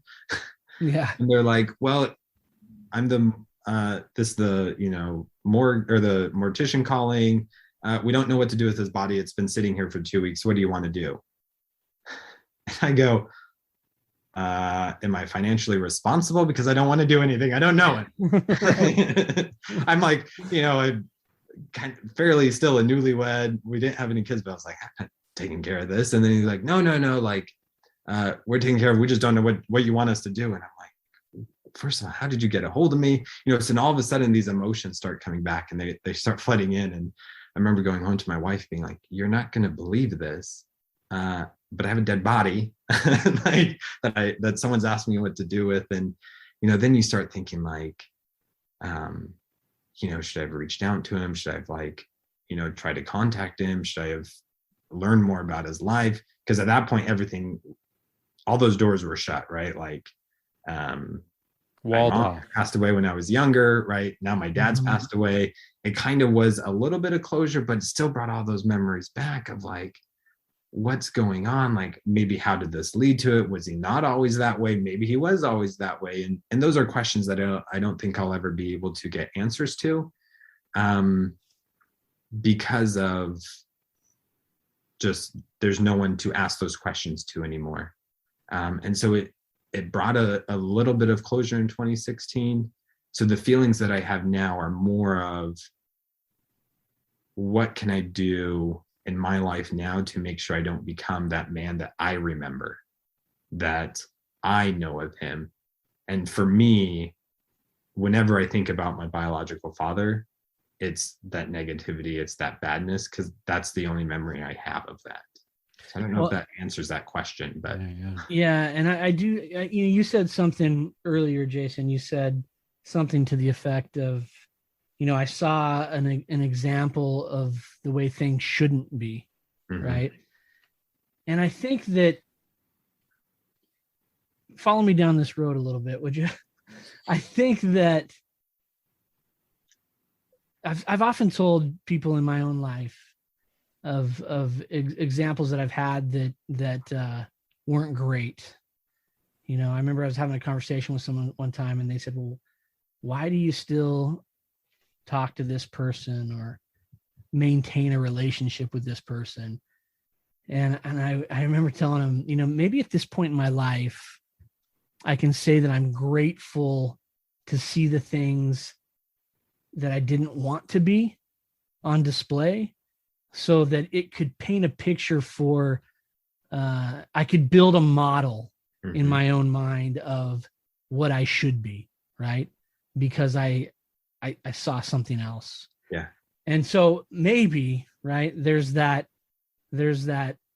blessing in disguise that you have that sort of memory, but it's there for you to say, this is where I don't want to go, right? It's that. And it's interesting, Mike, because I'm listening to Jason talk about his dad, and it certainly reminds me of your experience with your own father, right? Yeah, no, it's 100%. And I feel, Jason, you might be able to relate, but sometimes those shadows kind of nip at your heels and make you pick up your pace. Right? And you want to. Now, I will tell you this. Maybe this is old man Freeman to young. I like old man Freeman, man. Let's bring him out. Come on, young grasshopper Jason. There will come a time, and maybe you're there, maybe you're not. This is a journey that I've kind of been on, where you'll be grateful for the vessel that he was, and you won't, and maybe you'll gain some empathy of what hurt he maybe was feeling when his wife died. Yeah. Right. Like right now, where I'm at right now, if you took my beloved wife with ovarian cancer, I don't know if I'd be my best self. With 4 kids. Yeah. Yeah. Right. And so with a little distance, as you run your race, with a little distance, you're going to be able to look back, and maybe you'll look back and think, man, that couldn't have been easy. I'm not condoning. Yeah. I'm not justifying, but it could not have. And hurt people. Yeah. Right. And when people are hurting and it's unmitigated and no one's checking it and no one's getting the help that they need, and they're self-medicating, and then there's some things there, that's just going to breed hurt, and everything it touches is hurt. And so I'm marveling. 100%. I'm marveling to even be able to have the conversation. And I do want to get into the relationship that you have with your wife right now, because that is a godsend, right? There you have that as you evolve as a husband and a father. Who knows what work is going to need to be done, what conversations are going to be had. Because I can tell you right now, I've had a few with Kelly. I've had a few with Tyler. Like, walk me through this, because I'm going without an example. Yep. I'm going without a manual, right? No one's got a manual, but a lot of people do it how it was done to them. Yeah. Right. Well, when you don't have that, you don't have that. Yeah. Or you have like Tyler was saying, you have the non-example, right? It's like, okay, I know what I'm not going to do, but help me. And that's why I'm so grateful for the men in my life. Right. And maybe you can speak to that a little bit, because so many thoughts already bouncing in my let's head. go. I'm curious, because Yeah. those men for me are, oh, okay, that's what a man looks like. So Yeah. Jason, where does that come in? What examples do you have out there to fill that? Probably way too many to name. There's two though that immediately jump in my mind, and I'll start with the first one and then obviously go to the second one. But I like that sequence. yeah, that's logical, obviously. So and it kind of helps with timeline. So when I moved to San Diego, I moved into the dorms at school, and I needed a job. Yes, I had a scholarship, but I needed to earn some money for a mission, right? Like I didn't have someone that was going to write a check for my mission. So I knew I needed to start working. So I got a part-time job, and the director where I was working at the time was a LDS guy. I think he was probably in his early 30s, and he became a really kind of mentor for me. He just was like, he brought me into his home. He would, I would babysit his kids at times. Like we just became really close. And I remember one day at work, and this is kind of really what solidified our relationship. And I'm going to say his name because I think his name is deserving. Got it Please out. do. Yeah. From the rooftop. Scott Yeah. Kirby. And I'm sure there's people out there that know him that are listening to this. I remember one day at work, so we worked in a nursing home. There was some bad publicity that came out, and the press were just running with it. We knew that the press was going to show up to the facility, and we were all just kind of a little bit nervous about it, but more so him, because right, he's the director, he's the face of the facility. We didn't know what was going on, and I'm an 18-year-old. This is a part-time job. I could, quit at any time and say, hey, like I'm out of here. I'm not going to deal with this. And he brought me into his office, and he says, hey, will you say a little prayer with me? And I'm like, this is stuff that you hear like in a story. And so I'm like, I guess, right? And so there's all this chaos going on, right? Like the phones are blowing up, that these like news cameras are coming in, and he's just like, let's get on our knees. Like, let's say a little prayer. And sure enough, we're in this like tiny office, and I can picture it today. Like, we get on our knees and we just offer a prayer, and I remember looking at this guy being like, and he may not even remember this moment. And that's, I think, what's even better about this story is I don't think he remembers that. And he may, I don't know. But I remember it as clear as day today. Because I remember like, that's the guy I want to be, right? Someone who's not afraid to get on his knees and bow to the Lord when there's so many other things that we could be doing. But that his first instinct was when things got tough and things were going wrong, that we're going to call on the Lord. And I hadn't had that. I hadn't had that experience. And that's one of those things that get tucked away, and you go, there it is. Like that's what I want to be. And what's interesting is I'm now the age where he was at that time. And that's a fun game to play. And I don't know if I would do that, right? Like I look at that and I go, I'm not there yet. Like that, I had a crazy week at work. Not once was that, and I'm thinking this right now, right? Like living in the moment here, not once did that cross my mind. And I look back now and I'm like, I should have done that yesterday. I should have done that right? Like, and yet here I am sitting like all of a sudden this, I don't know, those feelings come rushing back, and you go like, just so much better. So, he's still an example, and we're still in touch today. And just, I mean, that's just one of those moments that you go, you know, this is who I want to be. Yeah, that's awesome. And number 2 on that list. Number one. Let me just make sure I get this right. Yeah. From the rooftop, Scott Kirby. Scott Kirby. You better. I'm going to recommend him for the show. All right, let's Scott do Kirby, it. we're coming. Come after on, you. Scott. Thank you for that moment. Yeah. And then the second one is my father-in-law. So, when his name's John Ballard, throwing his name out there too because he deserves a shout out. One thing. So my wife and I, and probably back up, give a little backstory too. So my wife and I met when we were. It was either 8th grade or our freshman year. And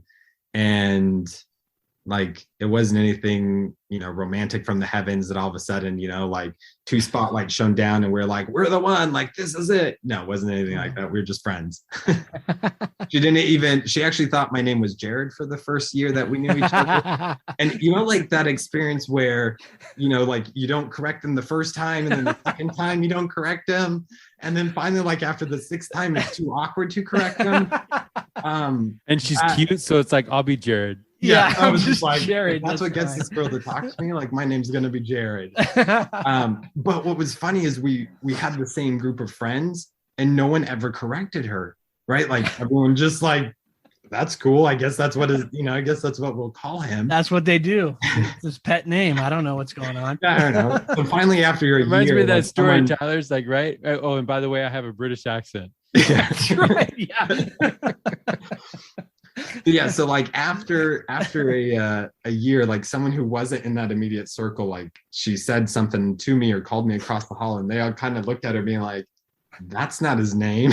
His name's Jason. And she was like, what? So anyways, that's just a funny side story, but That's funny. Yeah, and then, you know, we were in kind of the same group of friends. We started hanging out more. So I ran a pool cleaning business when I was in high school. And Like your own gig? yeah. Okay. Nice. I was in The hustle. The hustle. I could love work it around all of the other things I was doing. So it just made sense. And I didn't like people telling me what to do for obvious reasons. You know, I know some psychological reason in me. I don't know. So anyways, that's not the point. Okay. Right. Anyways. So my wife's name is Catherine. So Catherine had a pool at her house. And that's slowly when, you know, I started being like, this girl's kind of cute. I want to hang out with her more. And so I would start dropping by her house, and her dad's like fanatical about his pool. So then I would start being like, oh, like, I'll come clean your pool. Don't worry. Like, I'm not even going to charge you. Like, here's some free chemicals. And slowly started kind of building this relationship with her dad. And then, you know, the dad was like, hey, Catherine, like, come out and talk to him. You know, you need to talk to him a little bit. And so then, you know, I'd slowly start coming by a little bit more, dropping off some more free chemicals. And so, you know, we just kind of kept in touch. And when I came home from my mission, you know, things started getting a little more serious. Where did you serve? Brazil. Okay. Yeah. And I actually came home, and like we kind of rode each other on a mission, but it wasn't anything serious. And I came home and was obviously wanting to make it more serious. And she was in a serious relationship at the time. And so I had to quickly come home and like kind of help break up that relationship and remind her that I was there. Home wrecker. Jared, the home wrecker. Jared, the home wrecker. All I remember is he was from Idaho. My wife would not have done well in Idaho. Yeah. But anyway, so she's like, this episode is not brought to you. Yeah, this is not. This is Oh, and someone out there. Remember, I was living in San Diego, you know, because I came home from my mission and went back into San Diego. And so obviously San Diego, Idaho. Yeah. I'm going to say it was me that convinced her, but it may have been outside sources. You know, Jason, we are huge in Idaho, and someone up there is going to be listening, and they just tuned out. I know. Stay with me, though. The story gets good. This Stay guy, with me. I promise. I promise. Tune back in. We're going to bring it back around. Like, no. Don't hold it against me. No, someone is the dude up in Idaho, and they're going to be like, they're in love with your story, and they just then he realizes he's the dude and turned He's it like, off. wait a second, that's Jared? He took my girl. He's like, I can't do this. You know, it's gonna. I be should have funny known is- it was the pool guy. I want to say his name is even Jared, but don't hold me to that. I can't remember. Okay, but anyways. So, things start getting a little bit serious, and I remember, so I'm living in San Diego. My wife's obviously my wife's family's in Arizona. And I remember flying to Arizona to meet with her parents. And obviously by this time, her parents, know my story. They've kind of experienced me in high school. They saw the, things that were going on in high school. And, so they knew what was going on. And I remember sitting down to talk with them to say, hey, I want to marry your daughter. Well, that turned into a 6-hour long conversation. Luckily it was over steak. Otherwise, okay. I don't know if that would have, not tacos. They had these questions, right? Which now being as a parent, and having a daughter myself, look back and I'm like, why would, knowing all that baggage once again that came with me, and them trying to figure out like, well, what kind of father are you going to be? What kind of parent? And like I said, I think one of the main things that kept drawing me back to Catherine and to her family was that family structure. Right. My wife talks very highly about her growing up and having that family scripture study and having, kind of that full family unit, which I didn't have. And even to this day, I look at that and I, when I have questions or concerns that come up, one of the first people I call is my father-in-law. I say, hey, what do you think about this? Or, we'll have spiritual conversations. We'll,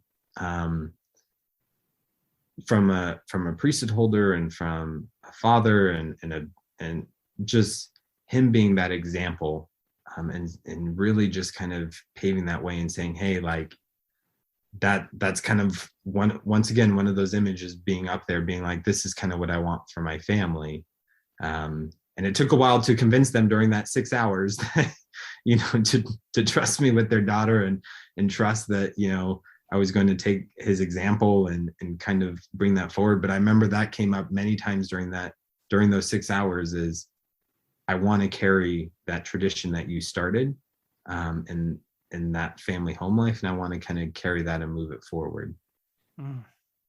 Jason, mark my words, in the blink of an eye, you'll be eating steak with some dude.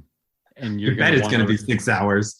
You're going to want to remember those questions, right? That's so good. Hey, Jason, in the spirit of Scott Kirby and John Ballard, are there other anyone else that you'd like to honor in this on this podcast tonight?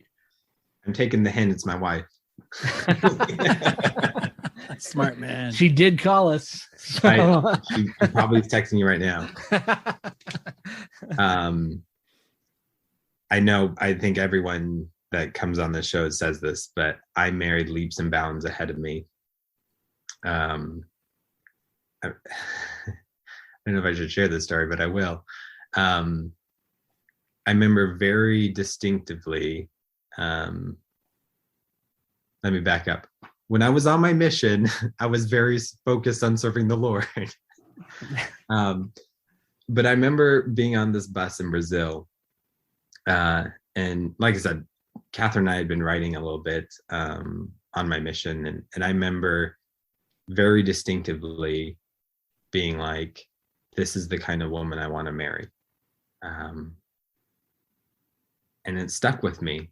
I had this feeling, and I can't say enough about my wife and how much, probably even more so than she even knows, has helped me continue to progress.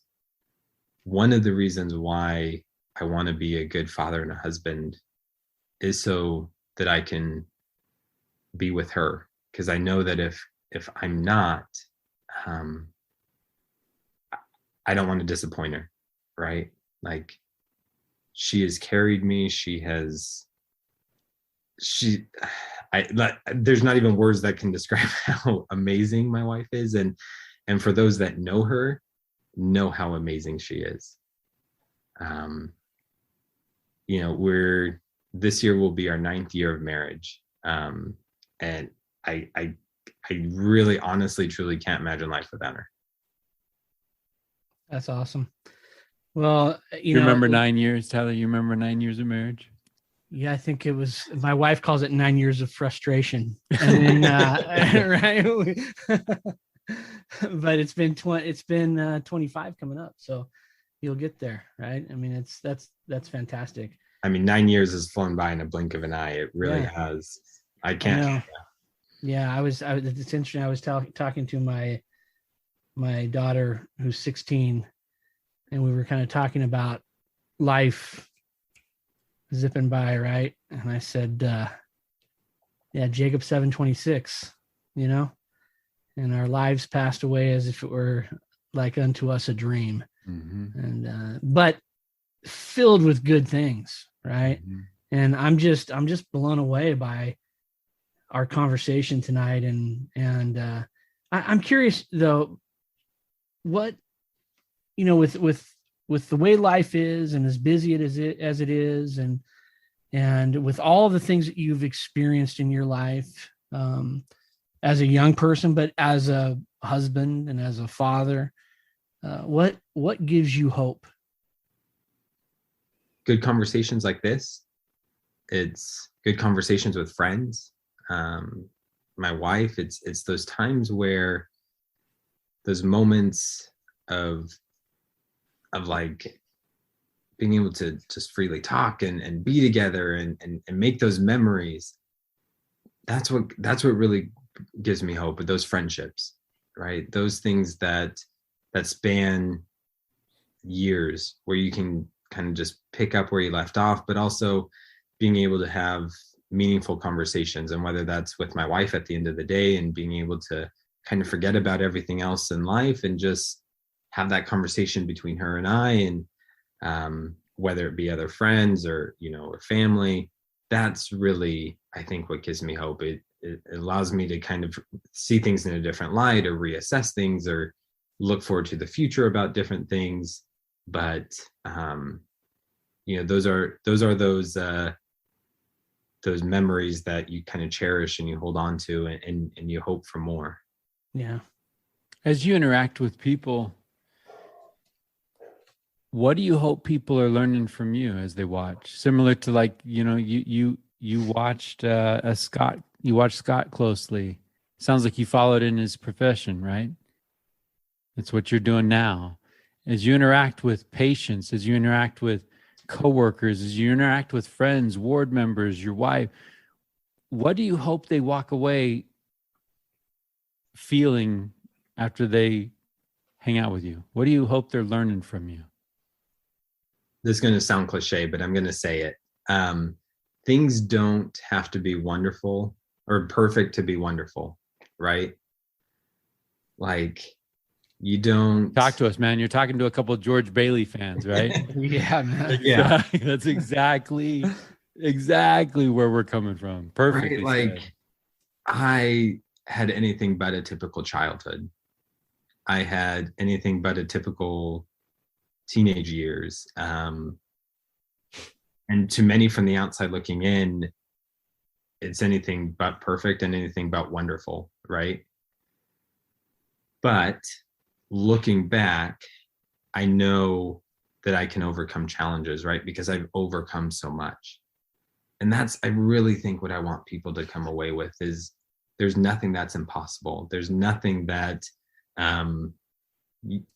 like that you can overcome. It's not, you can't blame life on, or, you know, blame certain things on life or situations, right? Like, you got to move past that. You got to kind of move forward and determine for yourself what your wonderful is going to be.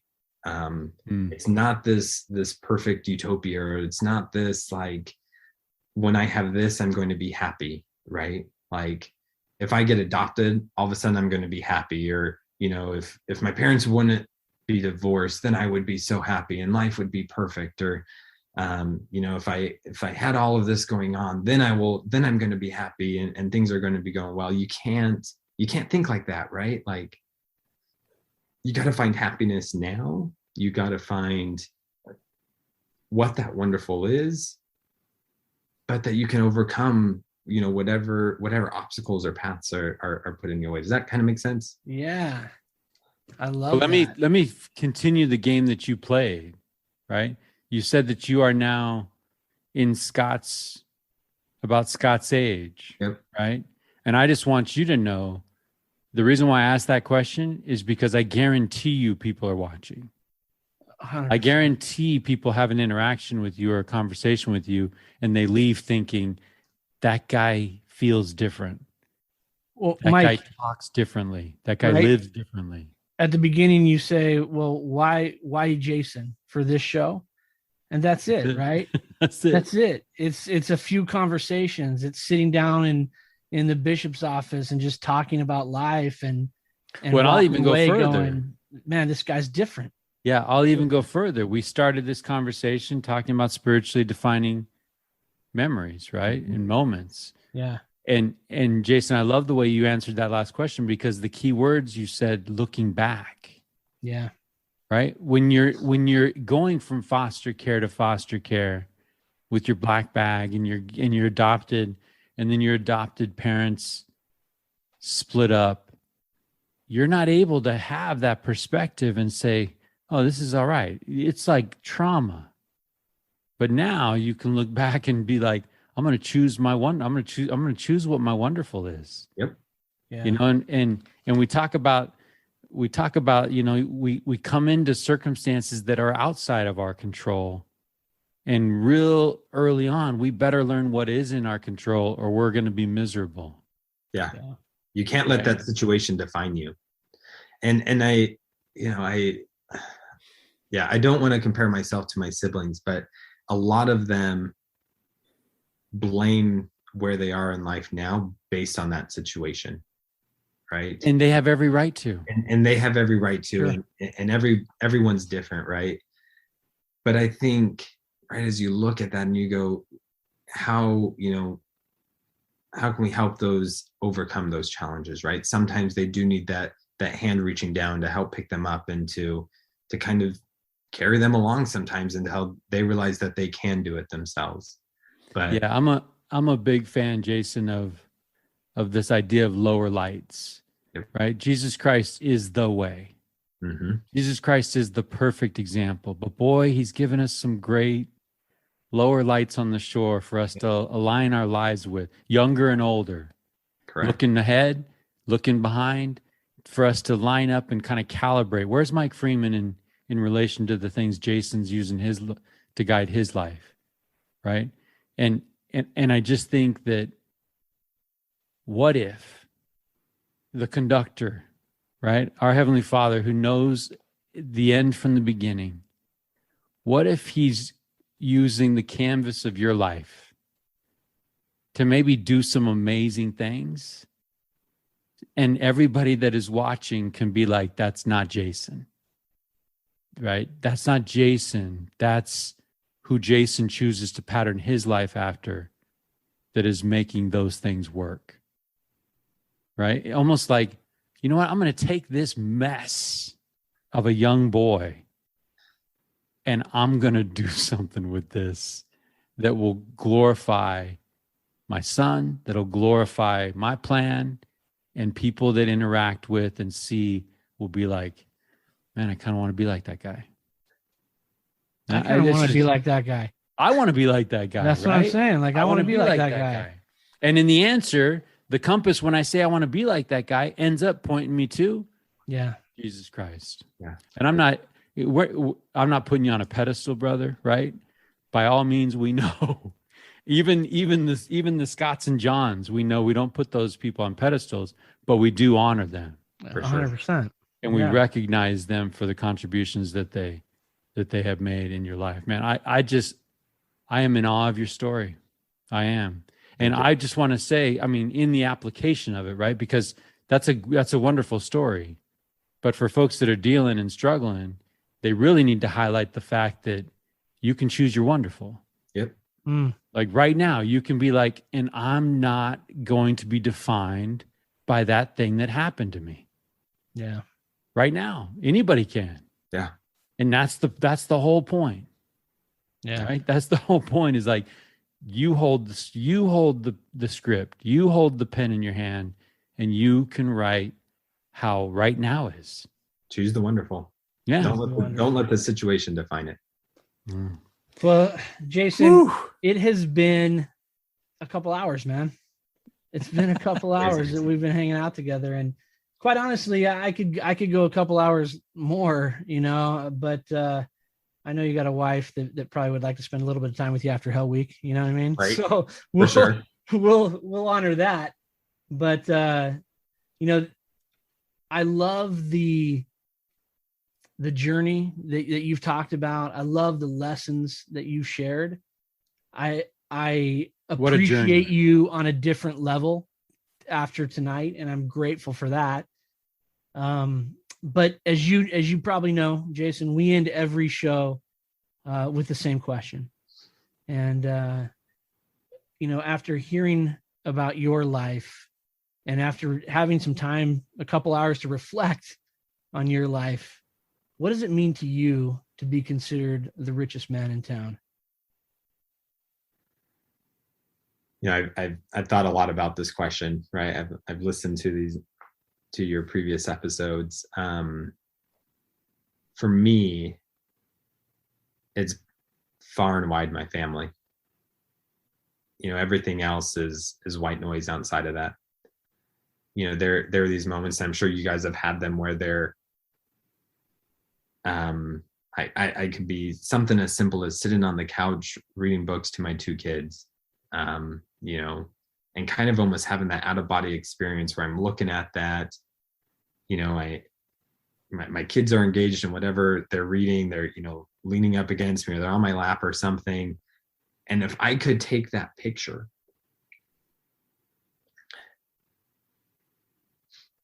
and give it to 8-year-old me or 10-year-old me or 16-year-old me, right?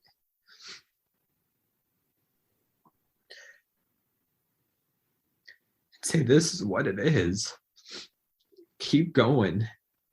Don't give up, right? Like, don't let all that other stuff, like, this is what matters, right? And have those moments where I'm with my wife and with my kids, and somehow take a snapshot of that and send it back and be like, just keep pushing, because this is what life is about. This is what you're going to get. And I mean, that to me, there's nothing else in the world that comes even close to that. It's huge. I mean, it's why I go to work every day. It's what I do so I can have that. Well, Jason, you are one of the richest men in town, 100%. And I am so grateful.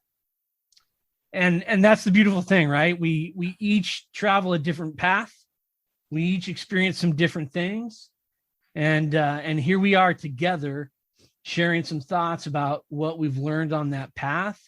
And gosh, I'm telling you, after tonight's conversation, I want to turn the dial, Mike. I want to turn the dial, right? And just be a little better. Yeah. Process, so it's been not great, an event, man. Right? Yeah. Man, I just think I'm taking your answer to that question, and I'm actually applying it right now. Right? So it's easy to look forward. It's easy to look back. Be like, hey, 46-year-old Mike, what picture would you take to that 17-year-old kid? What picture would you take to that 10-year-old kid? But hey, 60-year-old Mike, what picture you want to take back to 46-year-old, right? Because we're in it. We're still in it. You're in it. Right? I'm talking to you in a season, and you're telling me keep going, right? We all owe it to our best selves. We all owe it to those future moments, those future memories, to keep going so that we can be in those places. Brother, if I had shoes on, I would do a Moses right now and remove them, because when you answered that question, this whole space sacred, man. This whole space just got sacred, right? And we talked in the pre-show call about you've got young children, you've got children coming. Digital's forever, man. You just think when 12-year-old Henry listens to dad, it's nuts, right? Listens to dad and has that moment, or maybe there's a family home evening. It's like, oh, freak, dad's gonna play the Richest Man in Town episode for the 5th time. You know, but think about, you talk about foundation. Your foundation is strong, but their foundation.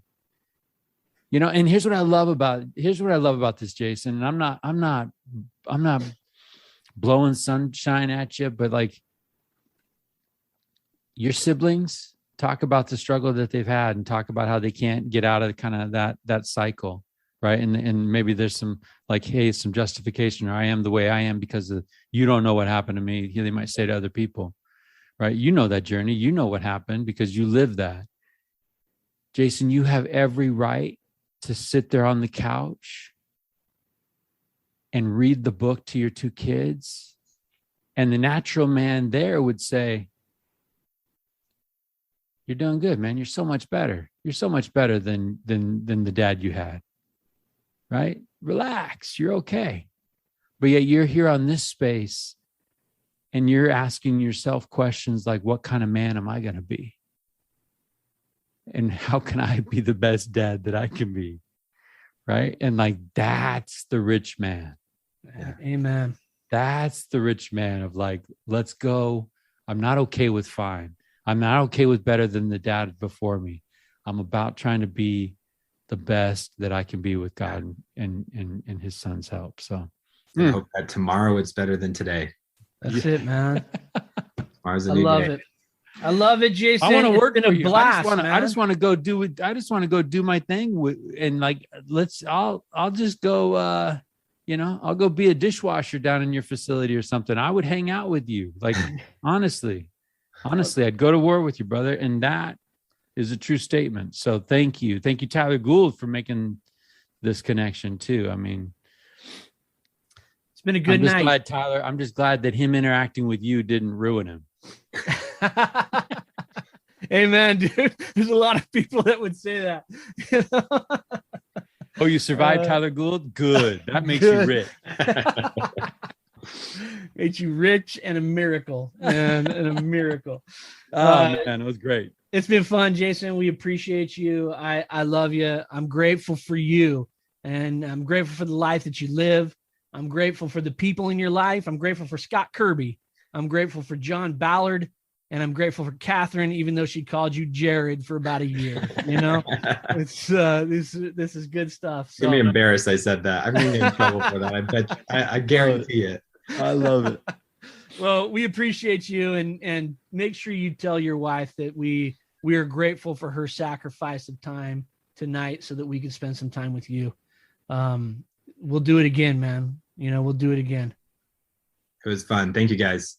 All right. Maybe in January, right? You got a baby coming? Baby coming in January. Maybe we circle back and be like, how's the new dad doing? Yeah, I love that. And plus, you're only a jaunt up the road. We got to get together. And we got to get together these times. So, all right, my friend. Have a good night. We love you and we appreciate you.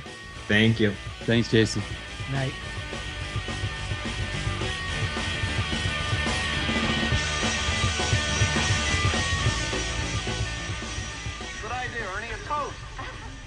My big brother George, the richest man in town.